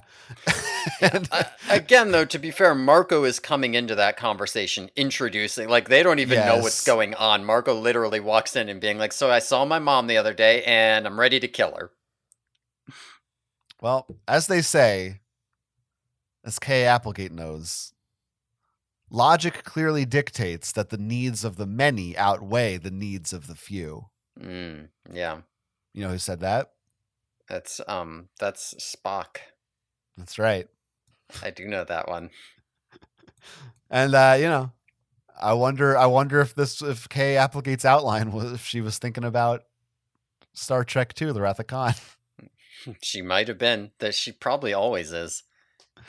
I mean, Now, and that sorry. kind of is the direct conversation here, but I don't know Yeah, if I don't know if we that kind of what is directly what's going what on can here. we really say about it then that's interesting or meaningful beyond what everyone's already discussed in history about that idea. I don't know, but Yeah, no, I, it's I I there. I agree with you here. I do like the part where um Rachel's in it. no, where they're talking about it, and Marco says to Jake, if it's any comfort, I'd like myself more if I was like you. Like Mm, I like that little bit where Marco's like, listen, I'm prepared to kill my mom. You're not prepared to kill your brother here. And that's why you can't be in charge and I could yeah. or something. It is interesting because 2 books ago, I probably would have guessed the opposite, that Jake is Mhm. the one who'd be willing to do the deed and Marco no. Mhm. And I don't know if there's really I don't know if it feels to me explored enough Mhm. why that is. Yeah, Maybe I don't know. it What do you almost think? feels like this book kind of introduces like a new, like where last book I was talking about how Marco sort of wrapped up a character arc where we discover, like where we've been asking the question, will he kill his mom, and we discover the answer is yes. In this book we almost discover a new character wrinkle where we're seeing what happens when the rubber hits the road and Jake has to make decisions regarding his family, and the answer is, oh, all of a sudden he's not good at it anymore. Like you think of Jake as being like he's the harsh leader, he makes the tough calls, he does this, that, and the other, but wait a second, when it's his own family, he kind of loses it. And that feels almost Mm, like a new thing being introduced as opposed to like a conclusion to an ongoing arc. But yeah, yeah. 100% I agree with you. It's not super explored until this point. Yeah, yeah. I feel like you could read stuff into it, and maybe I'm just not. I haven't thought about it enough, or I'm missing it. But it's not. And I don't even. I don't even say this as like a knock against it or anything. But Mhm.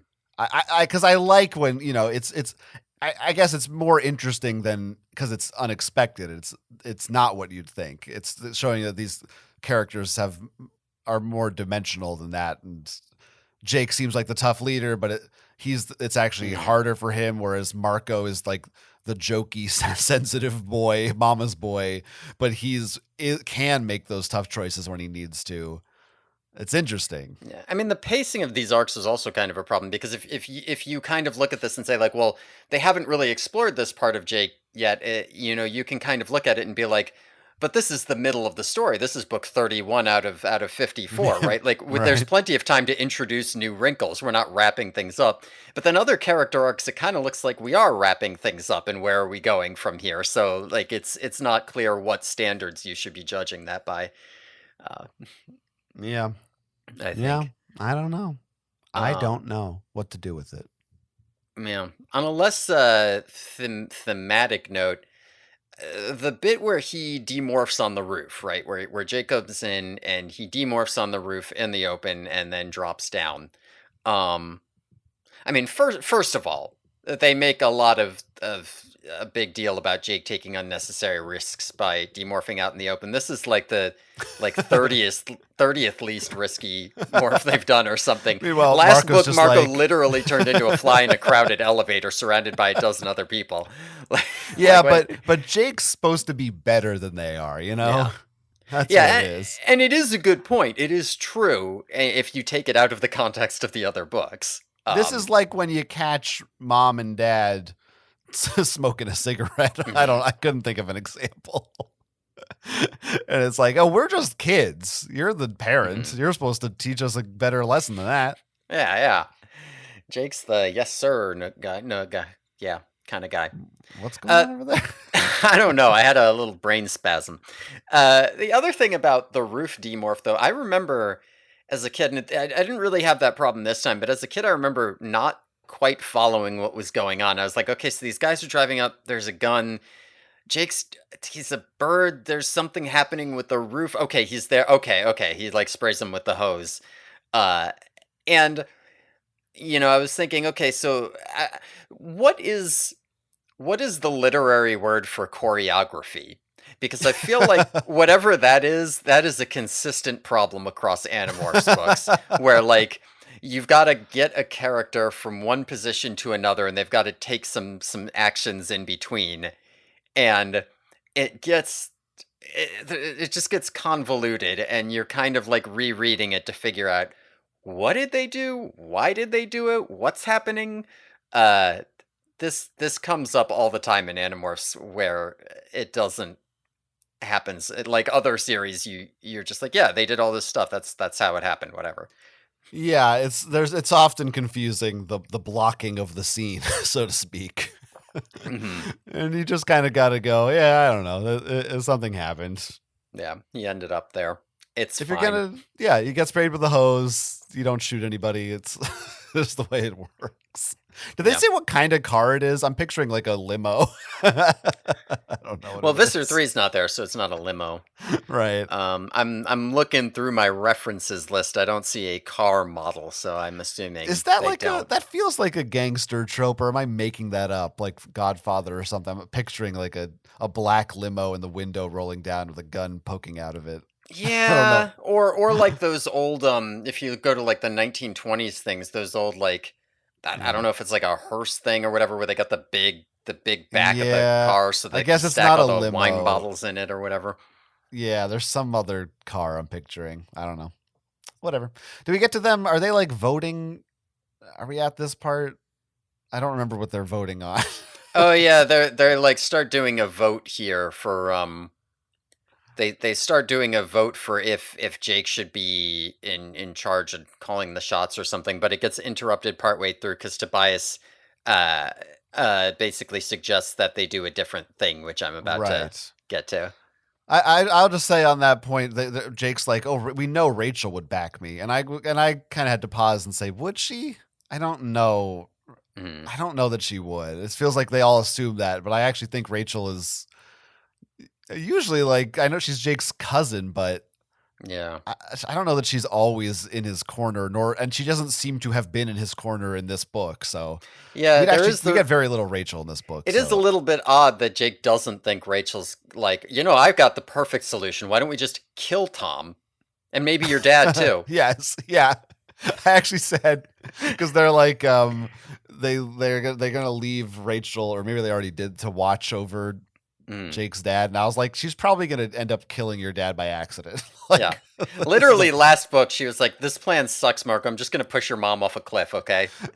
yeah. Like I don't know that she's on board with saving Tom here. And then also there's this small moment in that same part where Tobias out Cassie. And he's the one who gives the moralizing speech, and he says, first of all, writing off a human life is something the Yerks would do, not us. Which, okay, Mm. well, where the fuck was that last book, Tobias? What the fuck? He And was too then, busy doing everything Marco said last book. and then Cassie, it says, looked troubled, like she should have thought of that. I don't know. It's so funny to me that she's like, shit, I'm supposed to say that kind of shit. God damn it. He beat me to it. Yeah, too bad Cassie already had that character arc, or she could be like, "What's wrong with me that I didn't even?"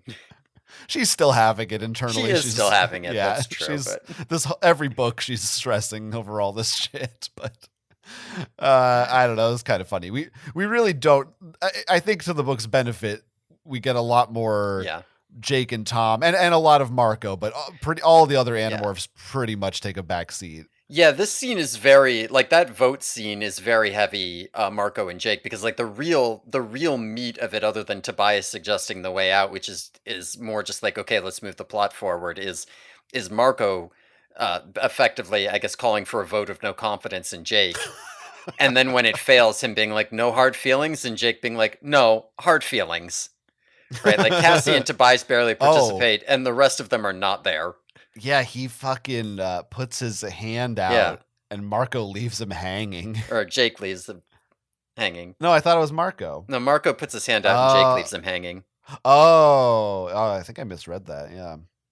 I Yeah, left yeah. his hand hanging in midair. Yeah. Yeah. Or I just forgot. I don't know. But yeah, I read that. I was like, oh shit. Yeah, this is the part the falling out part, the part in the plot where the two best friends have to have their falling out. Yeah. Yeah. All right. Mm. Let's keep going. So Tobias is all like, if we keep sitting here on the defensive, right? Like they're gonna get suspicious that the plans keep getting foiled. We need to go on the offensive. We need to give the Yerks something to worry about that's more important than Tom. So Jake is like, I got the perfect thing. We will kidnap Chapman, which of course Rachel fucking loves this plan. This is a Rachel plan. So Me the too. idea is that if they go kidnap Chapman tonight, then all the Yerks are going to put all their forces into dealing with Chapman. They're not going to be able to help Tom before the morning. So, um, they set up in a vacant house near where Chapman lives. I have to wonder if this is the same vacant house from book 2, if they just haven't sold this yet. Mm. They all go into like smashy morphs, right? Jake's like a rhinoceros this time, whatever, that sort of thing. Axe Axe turns into a sort of like Quasimodo half-human morph and pretends to be Melissa's classmate so they can get her out of the house safely. And they tie her up and like throw her in the bushes, and then they smash into the house full force and like break everything and take Chapman out, screaming while as the cops show up. So so they set him up in the vacant house. They tie him up and blindfold him, and Axe interrogates him and is like, "Oh, you tell us your superiors, or we'll let you die of Kandrona's starvation." Um, and it works.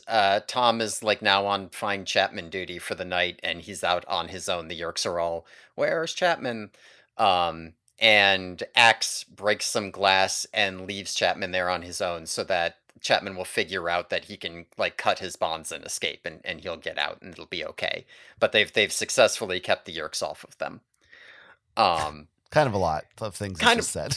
Yeah, I went through a lot of scenes here because I feel like it's kind of similar things to talk about. The first thing I want to say though is Melissa sighting, an actual Melissa sighting, not a alternate universe one.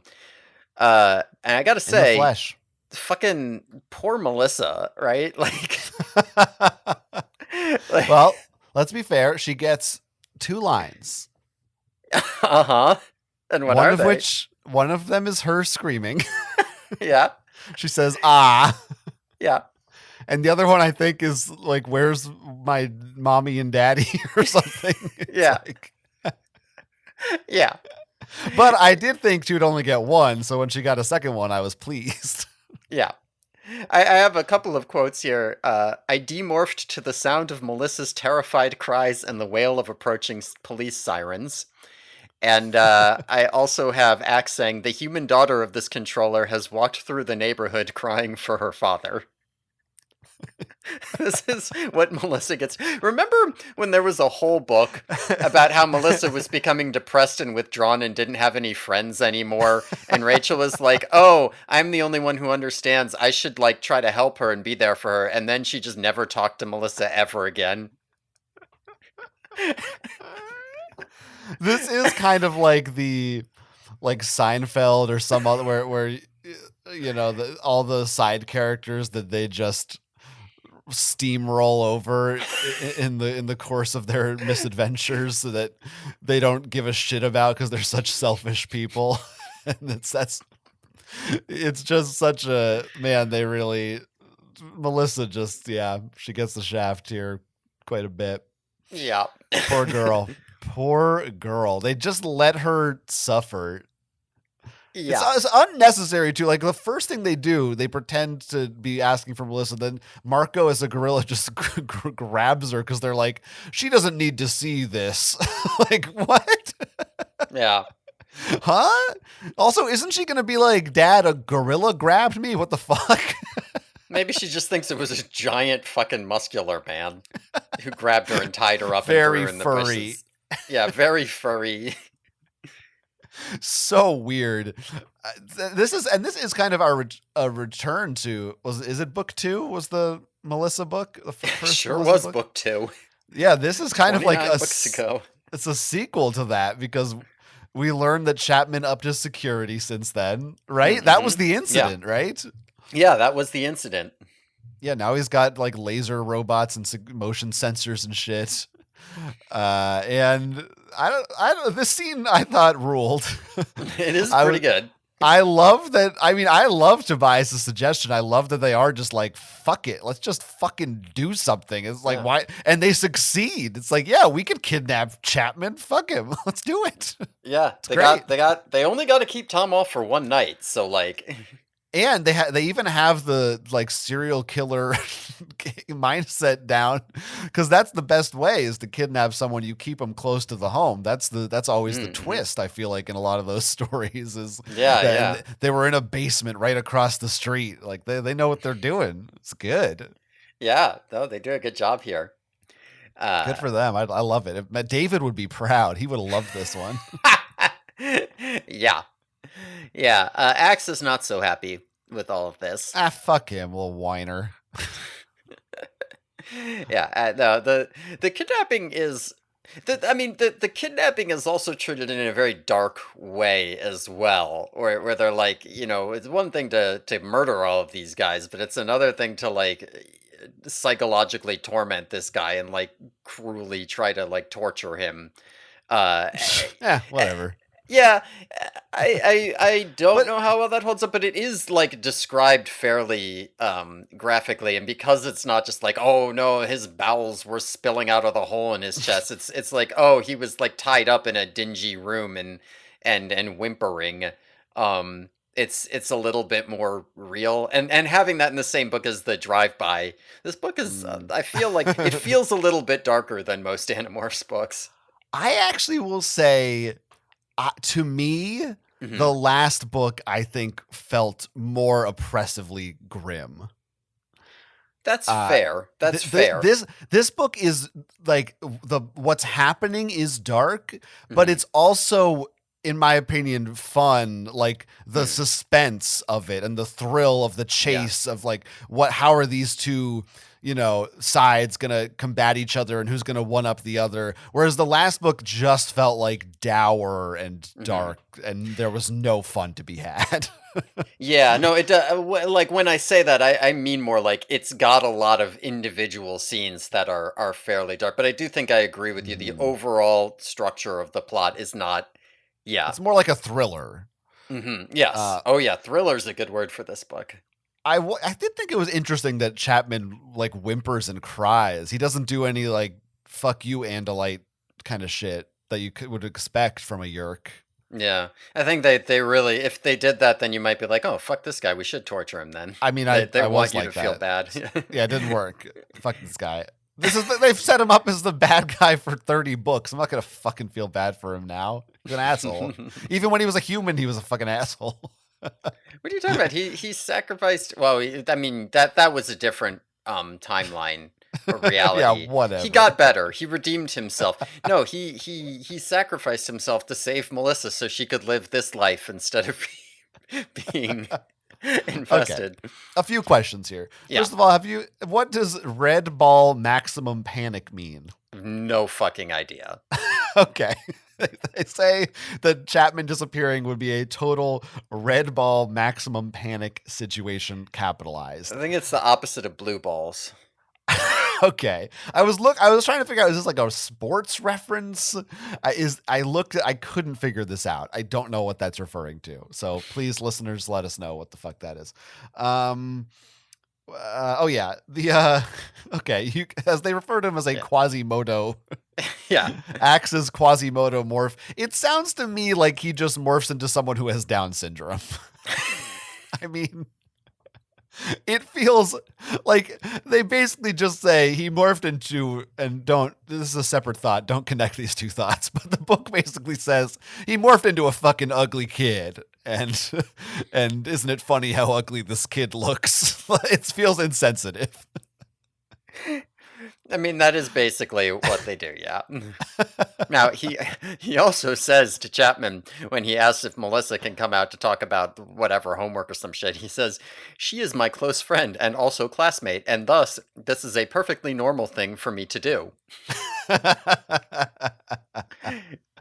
I can just imagine Chapman just like, oh, Christ, my daughter has the weirdest friends.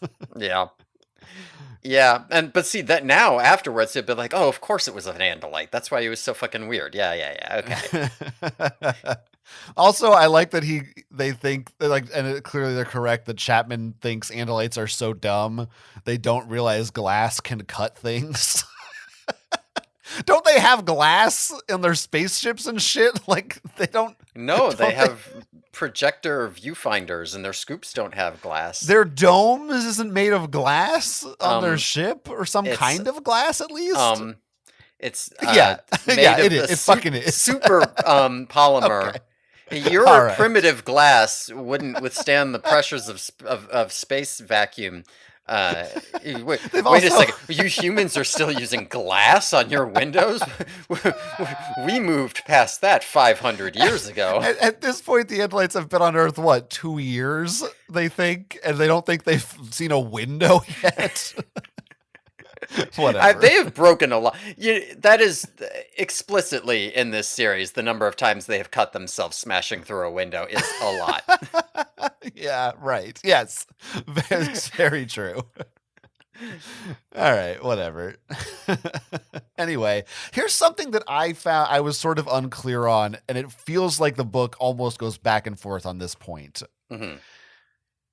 Is if you are a host and a Yeerk is suffering from Kandrona starvation, does it also hurt you? Do you feel their pain simultaneously? Because there's one or two times where it seemed like Jake was saying he was scared for Tom that like the starvation would affect him. And I don't remember that. Does that happen in the capture? Yeah, in the fugue state at the very end, like the border between Yeerk brain and human brain breaks down, and you kind of experience that. But you also like there was the whole part where like the Yeerk was like seeing his life and the life of all of his hosts flash before his eyes, and like Jake was kind of like in there experiencing that with him and like feeling the pain of that death. But like most of the first bit where the Yeerk was just like languishing, I'm not sure that Jake was feeling that. There's like one part where Jake's like, he says he's imagining life without his brother, and it felt like he was saying that he would die too with the Yeerk. And I'm like, that's not how it works, I don't think. But it wasn't explicit. It just seemed read that way to me. Yeah, I don't remember the exact context of this line, but yeah, I guess maybe I just assumed that Jake was talking about if he kills his brother here, which he might have to do. He must have been, yeah. Yeah. All right. All right. So okay, so they successfully did this whole Chapman thing, so Tom is gonna have to suck it up and deal with this on his own. Jake is also feeling like he's done. He's feeling like he fucked everything up. He's looking at this Chapman thing and feeling like he's a bad person for making Axe do this, and he doesn't feel like fit to be leader anymore, and he feels bad dragging his friends into it. So he also decides that he's going to take care of this on his own. So the next morning, he and Tom and his dad all leave for Grandpa G's cabin. He does not tell all the other Animorphs he's leaving, so he leaves without them. And he's going to deal with it himself. They arrive at the cabin, and they like mingle with the gathered family members there. There is a scene, and honestly, this is a great scene, and I love this scene, where Tom and Jake are in Grandpa G's like attic, I guess, going through all of his old war belongings. Jake's looking at his like medals. Tom is ominously like looking at an old Nazi dagger that he got off some SS guy, and they have a conversation about like good and evil and like seeing both sides and blah blah blah. That night, Jake has a dream that he is a sergeant in World War II, and then wakes up to discover that Tom and the dagger are gone. Ooh, and before we get to what happens with that, let's talk about some of this World War II shit. First of all, is a fucking 8-hour drive to this cabin. Yeah. That's long enough to fly, in my opinion. 8 hours in a car in one shot. Oh my God, that sucks. It's long enough to fly, but it's or a train or something like something. I don't know. That just seems like, oh my God, that's agonizing. Like, yeah, but you've done this before, so you know, like people do it. Yeah, but it sounds. Yeah, I mean, yeah, but I guess I've done it for more. The longest I've done for like family is like 5 hours. Okay. As opposed to like a thing, other different things I was doing. But I don't know. Also, it's like a cabin in the middle of the woods. I understand. I guess I understand. Mm-hmm. This is like the upper limit, but still, man, I'm just saying, that's a shitty drive. Yeah, his dad is ambitious on this. Actually, speaking of that, there's a part that comes up later where they mentioned stopping off at the world's largest twine ball. Oh, we're getting that's later. You're getting to this It now? is. It is later, but you know what? I feel like it's relevant here because I want to talk about this 8-hour drive because I only know of two things that could be referring to, and one is the biggest ball in Minnesota, and the other one is the Kansas twine ball, and I don't think that either of those. There is a third. Oh, okay. Because I was going to say I don't think either of those are only 8 hours away from a coast, unless it's maybe like the Gulf of Mexico to Kansas. Well, the third one's in Texas, so. So you're still talking about like Gulf of Mexico here. Yeah. You're right. And I think that they're using that as a generic, there's a million twine balls, side of the road attractions kind of a thing, but they clearly didn't do their research. Yeah. If they're out in the woods by a lake, I'm thinking Minnesota, right? I'm not thinking Kansas for that one. Maybe I'm mistaken for that. I am thinking Minnesota. Minnesota is not 8 hours from an ocean. It's not 8 hours from where we know they are, which is California. Yeah. But it almost doesn't even matter, right? Like go from an ocean to Minnesota in 8 hours by car, right? It's about as far from an ocean as you can get in the United States. Yeah. So disappointing for us twine ball heads. Yeah. What can you do? What can you do? This is the problem with these, like you said, these coastal elites writing these books. They don't know. They don't know. Now this is they left Homer at Rachel's. Yes. This is we get a Homer mention. That doesn't happen that often, so that's exciting. True. And this was the line I was referring to earlier. Jake says Homer had already been taken to Rachel's, where he'd spend the next 4 days being petted and pampered and played with. Too bad he and I couldn't have changed places. Whoa. Jake wishes that Rachel was petting him and pampering him. Whoa. It's pretty explicit right there. Yeah, that's pretty, whoa. There's not another way to read that. Yeah, no. You're right. That is the only way to read that. In fact, if I were Jake, I would have said, Axe, you have to go morph as me in my place to trick them, and I'm going to stay back. And I would have morphed into Homer and just had a great time and stayed that way forever. Yeah, don't even tell Rachel that you're Homer. Yeah, she might. Don't ever tell her. Don't ever tell her. Maybe she's otherwise she'll think she's it's weird a white woman. All right, now she's a child. Come on. You're right. Jesus Christ. I feel like I'm kind of misbehaving this podcast. I don't know what got into me. I agree with you that the scene in the attic is good. Mm-hmm. I think it's interesting that this feels like Jake, without the Yerk knowing it, he's having an actual conversation with the Yerk and not with the Yerk pretending to be Tom. Because the Yerk kind of drops his facade, not enough that you would know if you didn't know he was a Yerk, but he's not. The things that he's saying are Yerk thoughts, not Tom thoughts. Yeah. About war. Yeah, 100%. And I really like that it's like an actual interaction. I feel like even in the Tom books or the Tom things, you almost never got that. It was always like Tom says a sentence and Jake thinks like, oh, that's just a Yerk saying that. And then we move on. Scene. Like we don't get like back and forth. They do an activity together and they talk to each other. And I really like this. Like earlier when I was saying like, you got to make the book this long. Cut the earlier scene where he's a roach again for the third time. Give me more scenes here where they're at the funeral, just interacting with family, and I thought this was great. You almost never get this in any Animorphs book. Yeah, just a conversation. Yeah. So yeah, it's pretty good. It's a pretty welcome change of pace. Mm-hmm. Literally. And because like the pacing changes. Oh, sure. Okay. I guess. Yeah. It's slower. Sure. I guess change of pace is often literal in that sense. Yeah. I'm not quite sure what was. It's not usually like a metaphor. Anyway,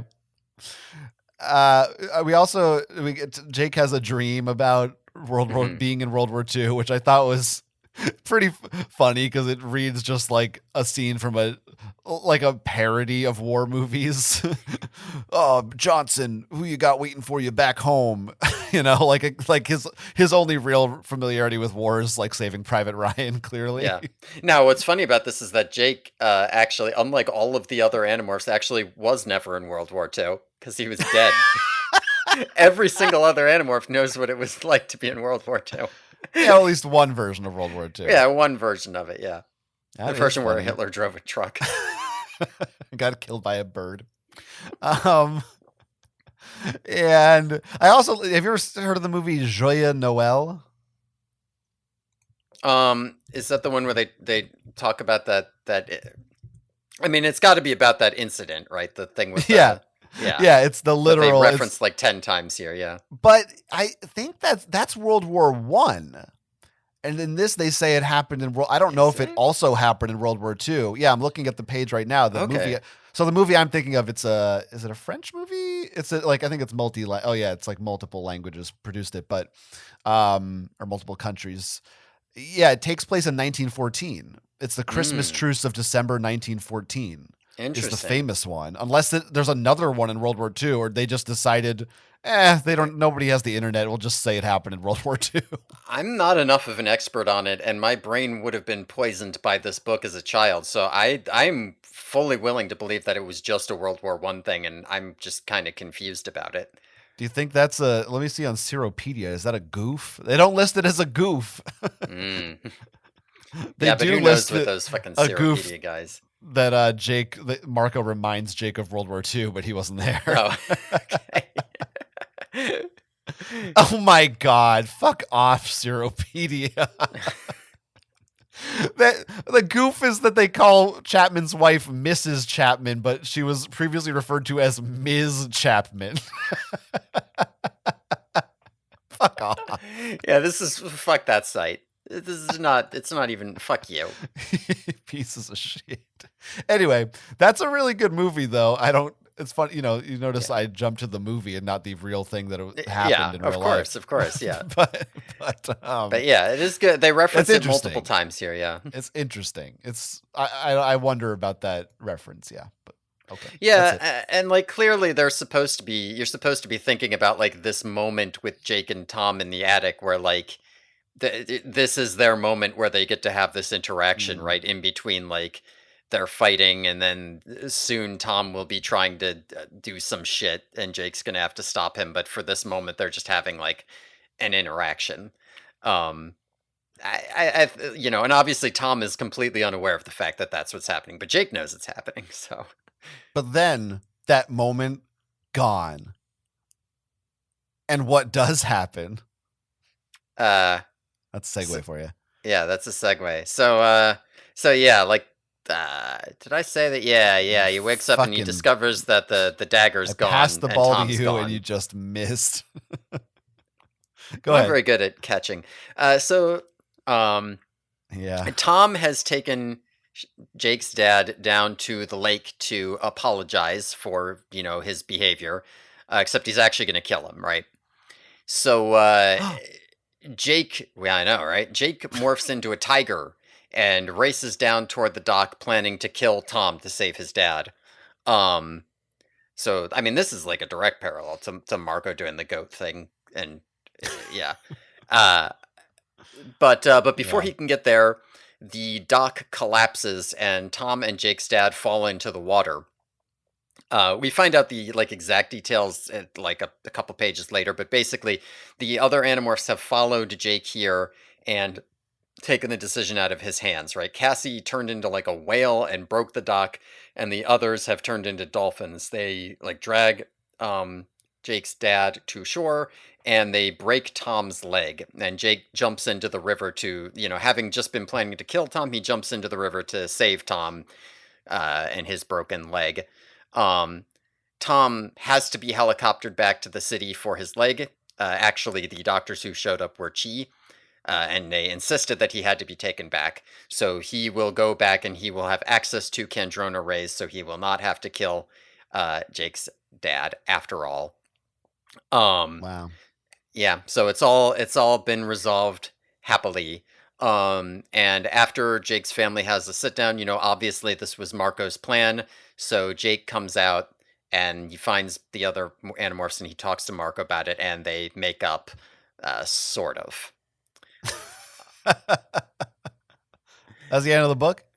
There's a like wrap up at the end where they like actually go to Grandpa G's funeral, but All right. Well, but this is basically it. So one thing that they do here, in a lot of situations like this, you see like that trope where it's like, oh, it's a good thing he went out to the dock at that time and they managed to get the whale or whatever. It's a good thing he didn't like try to do some other shit.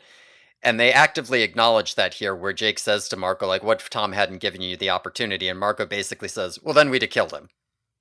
Like just straight up. Like, if we were going to try to do it this way, but if we didn't get the opportunity, we were like, you can handle, I thought the moves out, and I thought Jake can handle losing Tom, but he can't handle losing his dad without going after Tom, so would kill Tom and just deal with it. I think from this book and the last book, we've officially reached a point where I am no longer on the same wavelength as the Animorphs. They've officially been battle hardened to the point where they're like sociopaths, and I just cannot abide by most of their decisions. I can no longer relate to these preteens or whatever the fuck they are. That are like just bloodthirsty, cold-hearted killers. And I'm like, Jesus fucking Christ, I can't be on this page with you guys anymore. Fully child soldiers at this point. It's so fucked. Yeah. And also, how the fuck a whale fit in this lake? How big is this goddamn lake?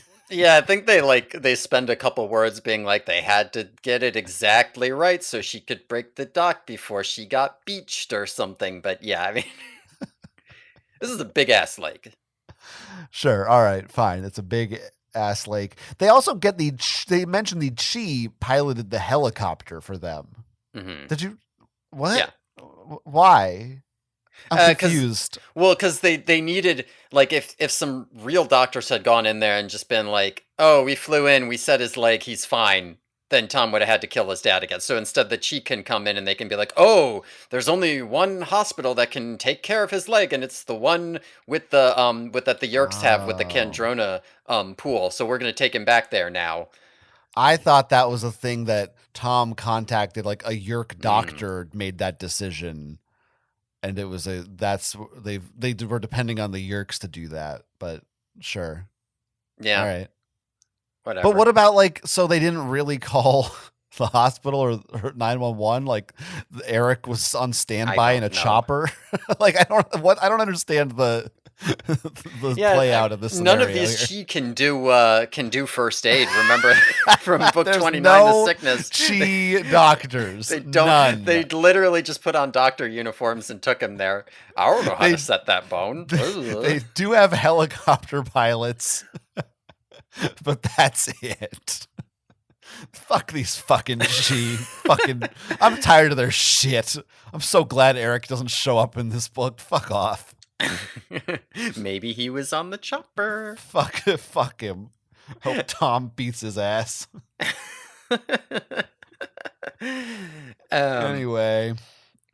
Yeah. I don't know. Yeah, I mean, the final thing between Jake and Marco really does, like, as you were saying with not being able to relate to them, there is a bit where Jake is just like, what happened to us, Marco? Why are we like this? Yeah. Basically. Yeah. Yep. And I'm like, yeah, great question. Goddamn. Great question. Yeah, we are moving forward on the child soldiers bit of Animorphs. Do you remember way back in book 6, the 21st night of September? And I think that they 25th might have referenced it again in 26, where Jake had dreams where he turned into a tiger and killed his brother, but at the last second, he is the one being killed by the tiger, right? Kind of, yeah. This feels like they're almost like the fact that he is a tiger in the dark woods chasing after his brother, getting ready to kill him. Like, the imagery is very similar to that dream. It feels like there's supposed to be a bit of a callback to that. Sure. I don't know. I don't know. It. I noticed that overlap. I liked that overlap. Yeah, I like it too. That's good. And All right, so we can wrap it up. They go to the funeral. Jake is at his grandpa's funeral. He muses about his grandpa and like the nature of war and what it means, and he drives home with his family. And Grandpa G has like left Jake all his war medals. Um, and the ending quote of this book is honestly one of my favorite Jake moments. I really like Jake's musings at the end of this book. It's one of the things that makes me like this book so much is like how Jake is characterized at the end here. Mm-hmm. I guess I already read a quote, but I can read another one here. Go ahead. He says these are the last lines of the book. This is how it ends. He says, I always knew he'd been a hero in the war, that he had medals and all, and I'd wondered why he didn't put them up in a display case and show them all for all the world to see. But I was a little wiser now. Medals aren't so simple for the people who earn them. Every time Grandpa G had looked at those medals, he'd thought about the things that had happened, things he'd seen others do, the things he'd done himself. I know he was proud of being brave, proud of doing his best for his country, but I also know why the medals were in a pouch, in a footlocker, in an attic, kept far out of sight. Someday maybe there'll be medals for those who fought the war against the Yerks. I'll need to buy a footlocker. I was sort of confused about why him and his grandpa, I guess they both own shoe stores. He wants to open one up now to like follow in his footsteps. I'm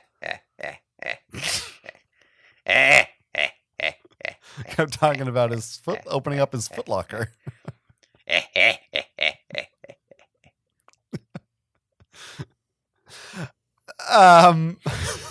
This is a good book. Yeah. I like this book. Tell me, what are you saying? I'm going to go out on a limb here and say, keeping in mind my faulty memory and that I don't remember all the books that we've read or what I've thought about them or off the top of my head at this very moment.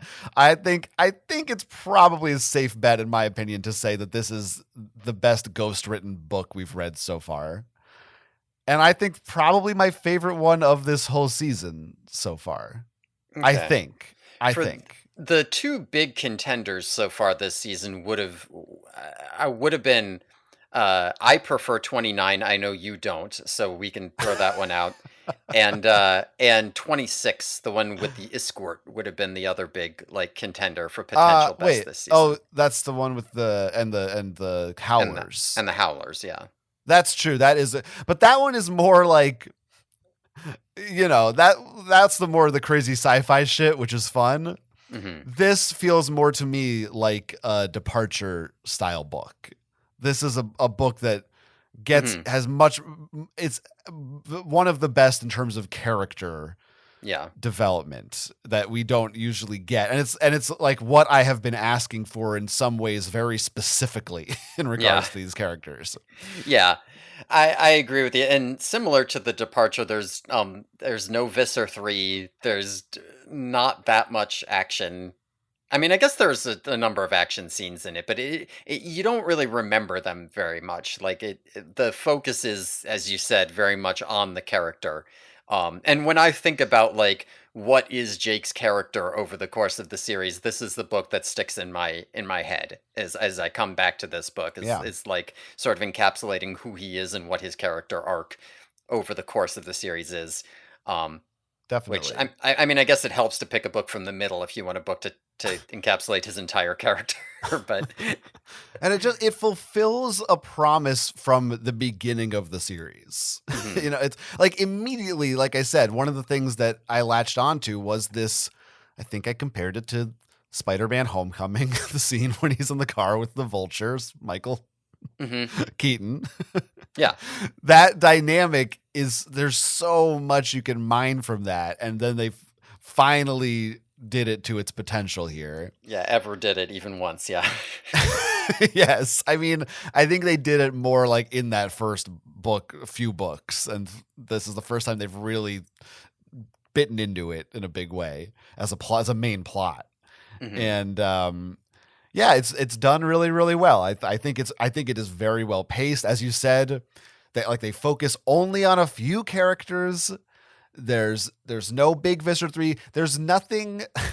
Look, I'm a guy. Sometimes I like to get a little silly and goofy. But I like that this book, there isn't, they didn't just throw in a scene to be like, well, we got to have one scene where Visser 3 becomes a 5-armed tentacle man and says something stupid. We didn't need to have a scene where Axe sees Rain Man and says, that reminds me of me. Like, I don't know. It's very serious, but not in a dour way. It just feels mature, I guess. Yeah. I in this again, honestly, I feel like this is the closest book to me in tone to The Departure, or maybe more thematically to the scenes from The Capture where he actually has a yerk in his head. But I like that it's not, there were a couple points in this book where I almost stopped and thought in my head, like, while this very almost grounded relationship drama is playing out, I'm like, and also there's a Drode out there, and there's a Krayak and shit, and it's like it's like, yeah, this book was not the time and place for those elements, and I'm very glad that they can have this without those things. She restrained herself. Yeah. I mean, I was going to say maybe it's good Kay Applegate didn't write this, but she did write The Departure. She is capable of doing that. Yes, right. And I guess she wrote the outline for this, so yeah. Yeah. No Drodes.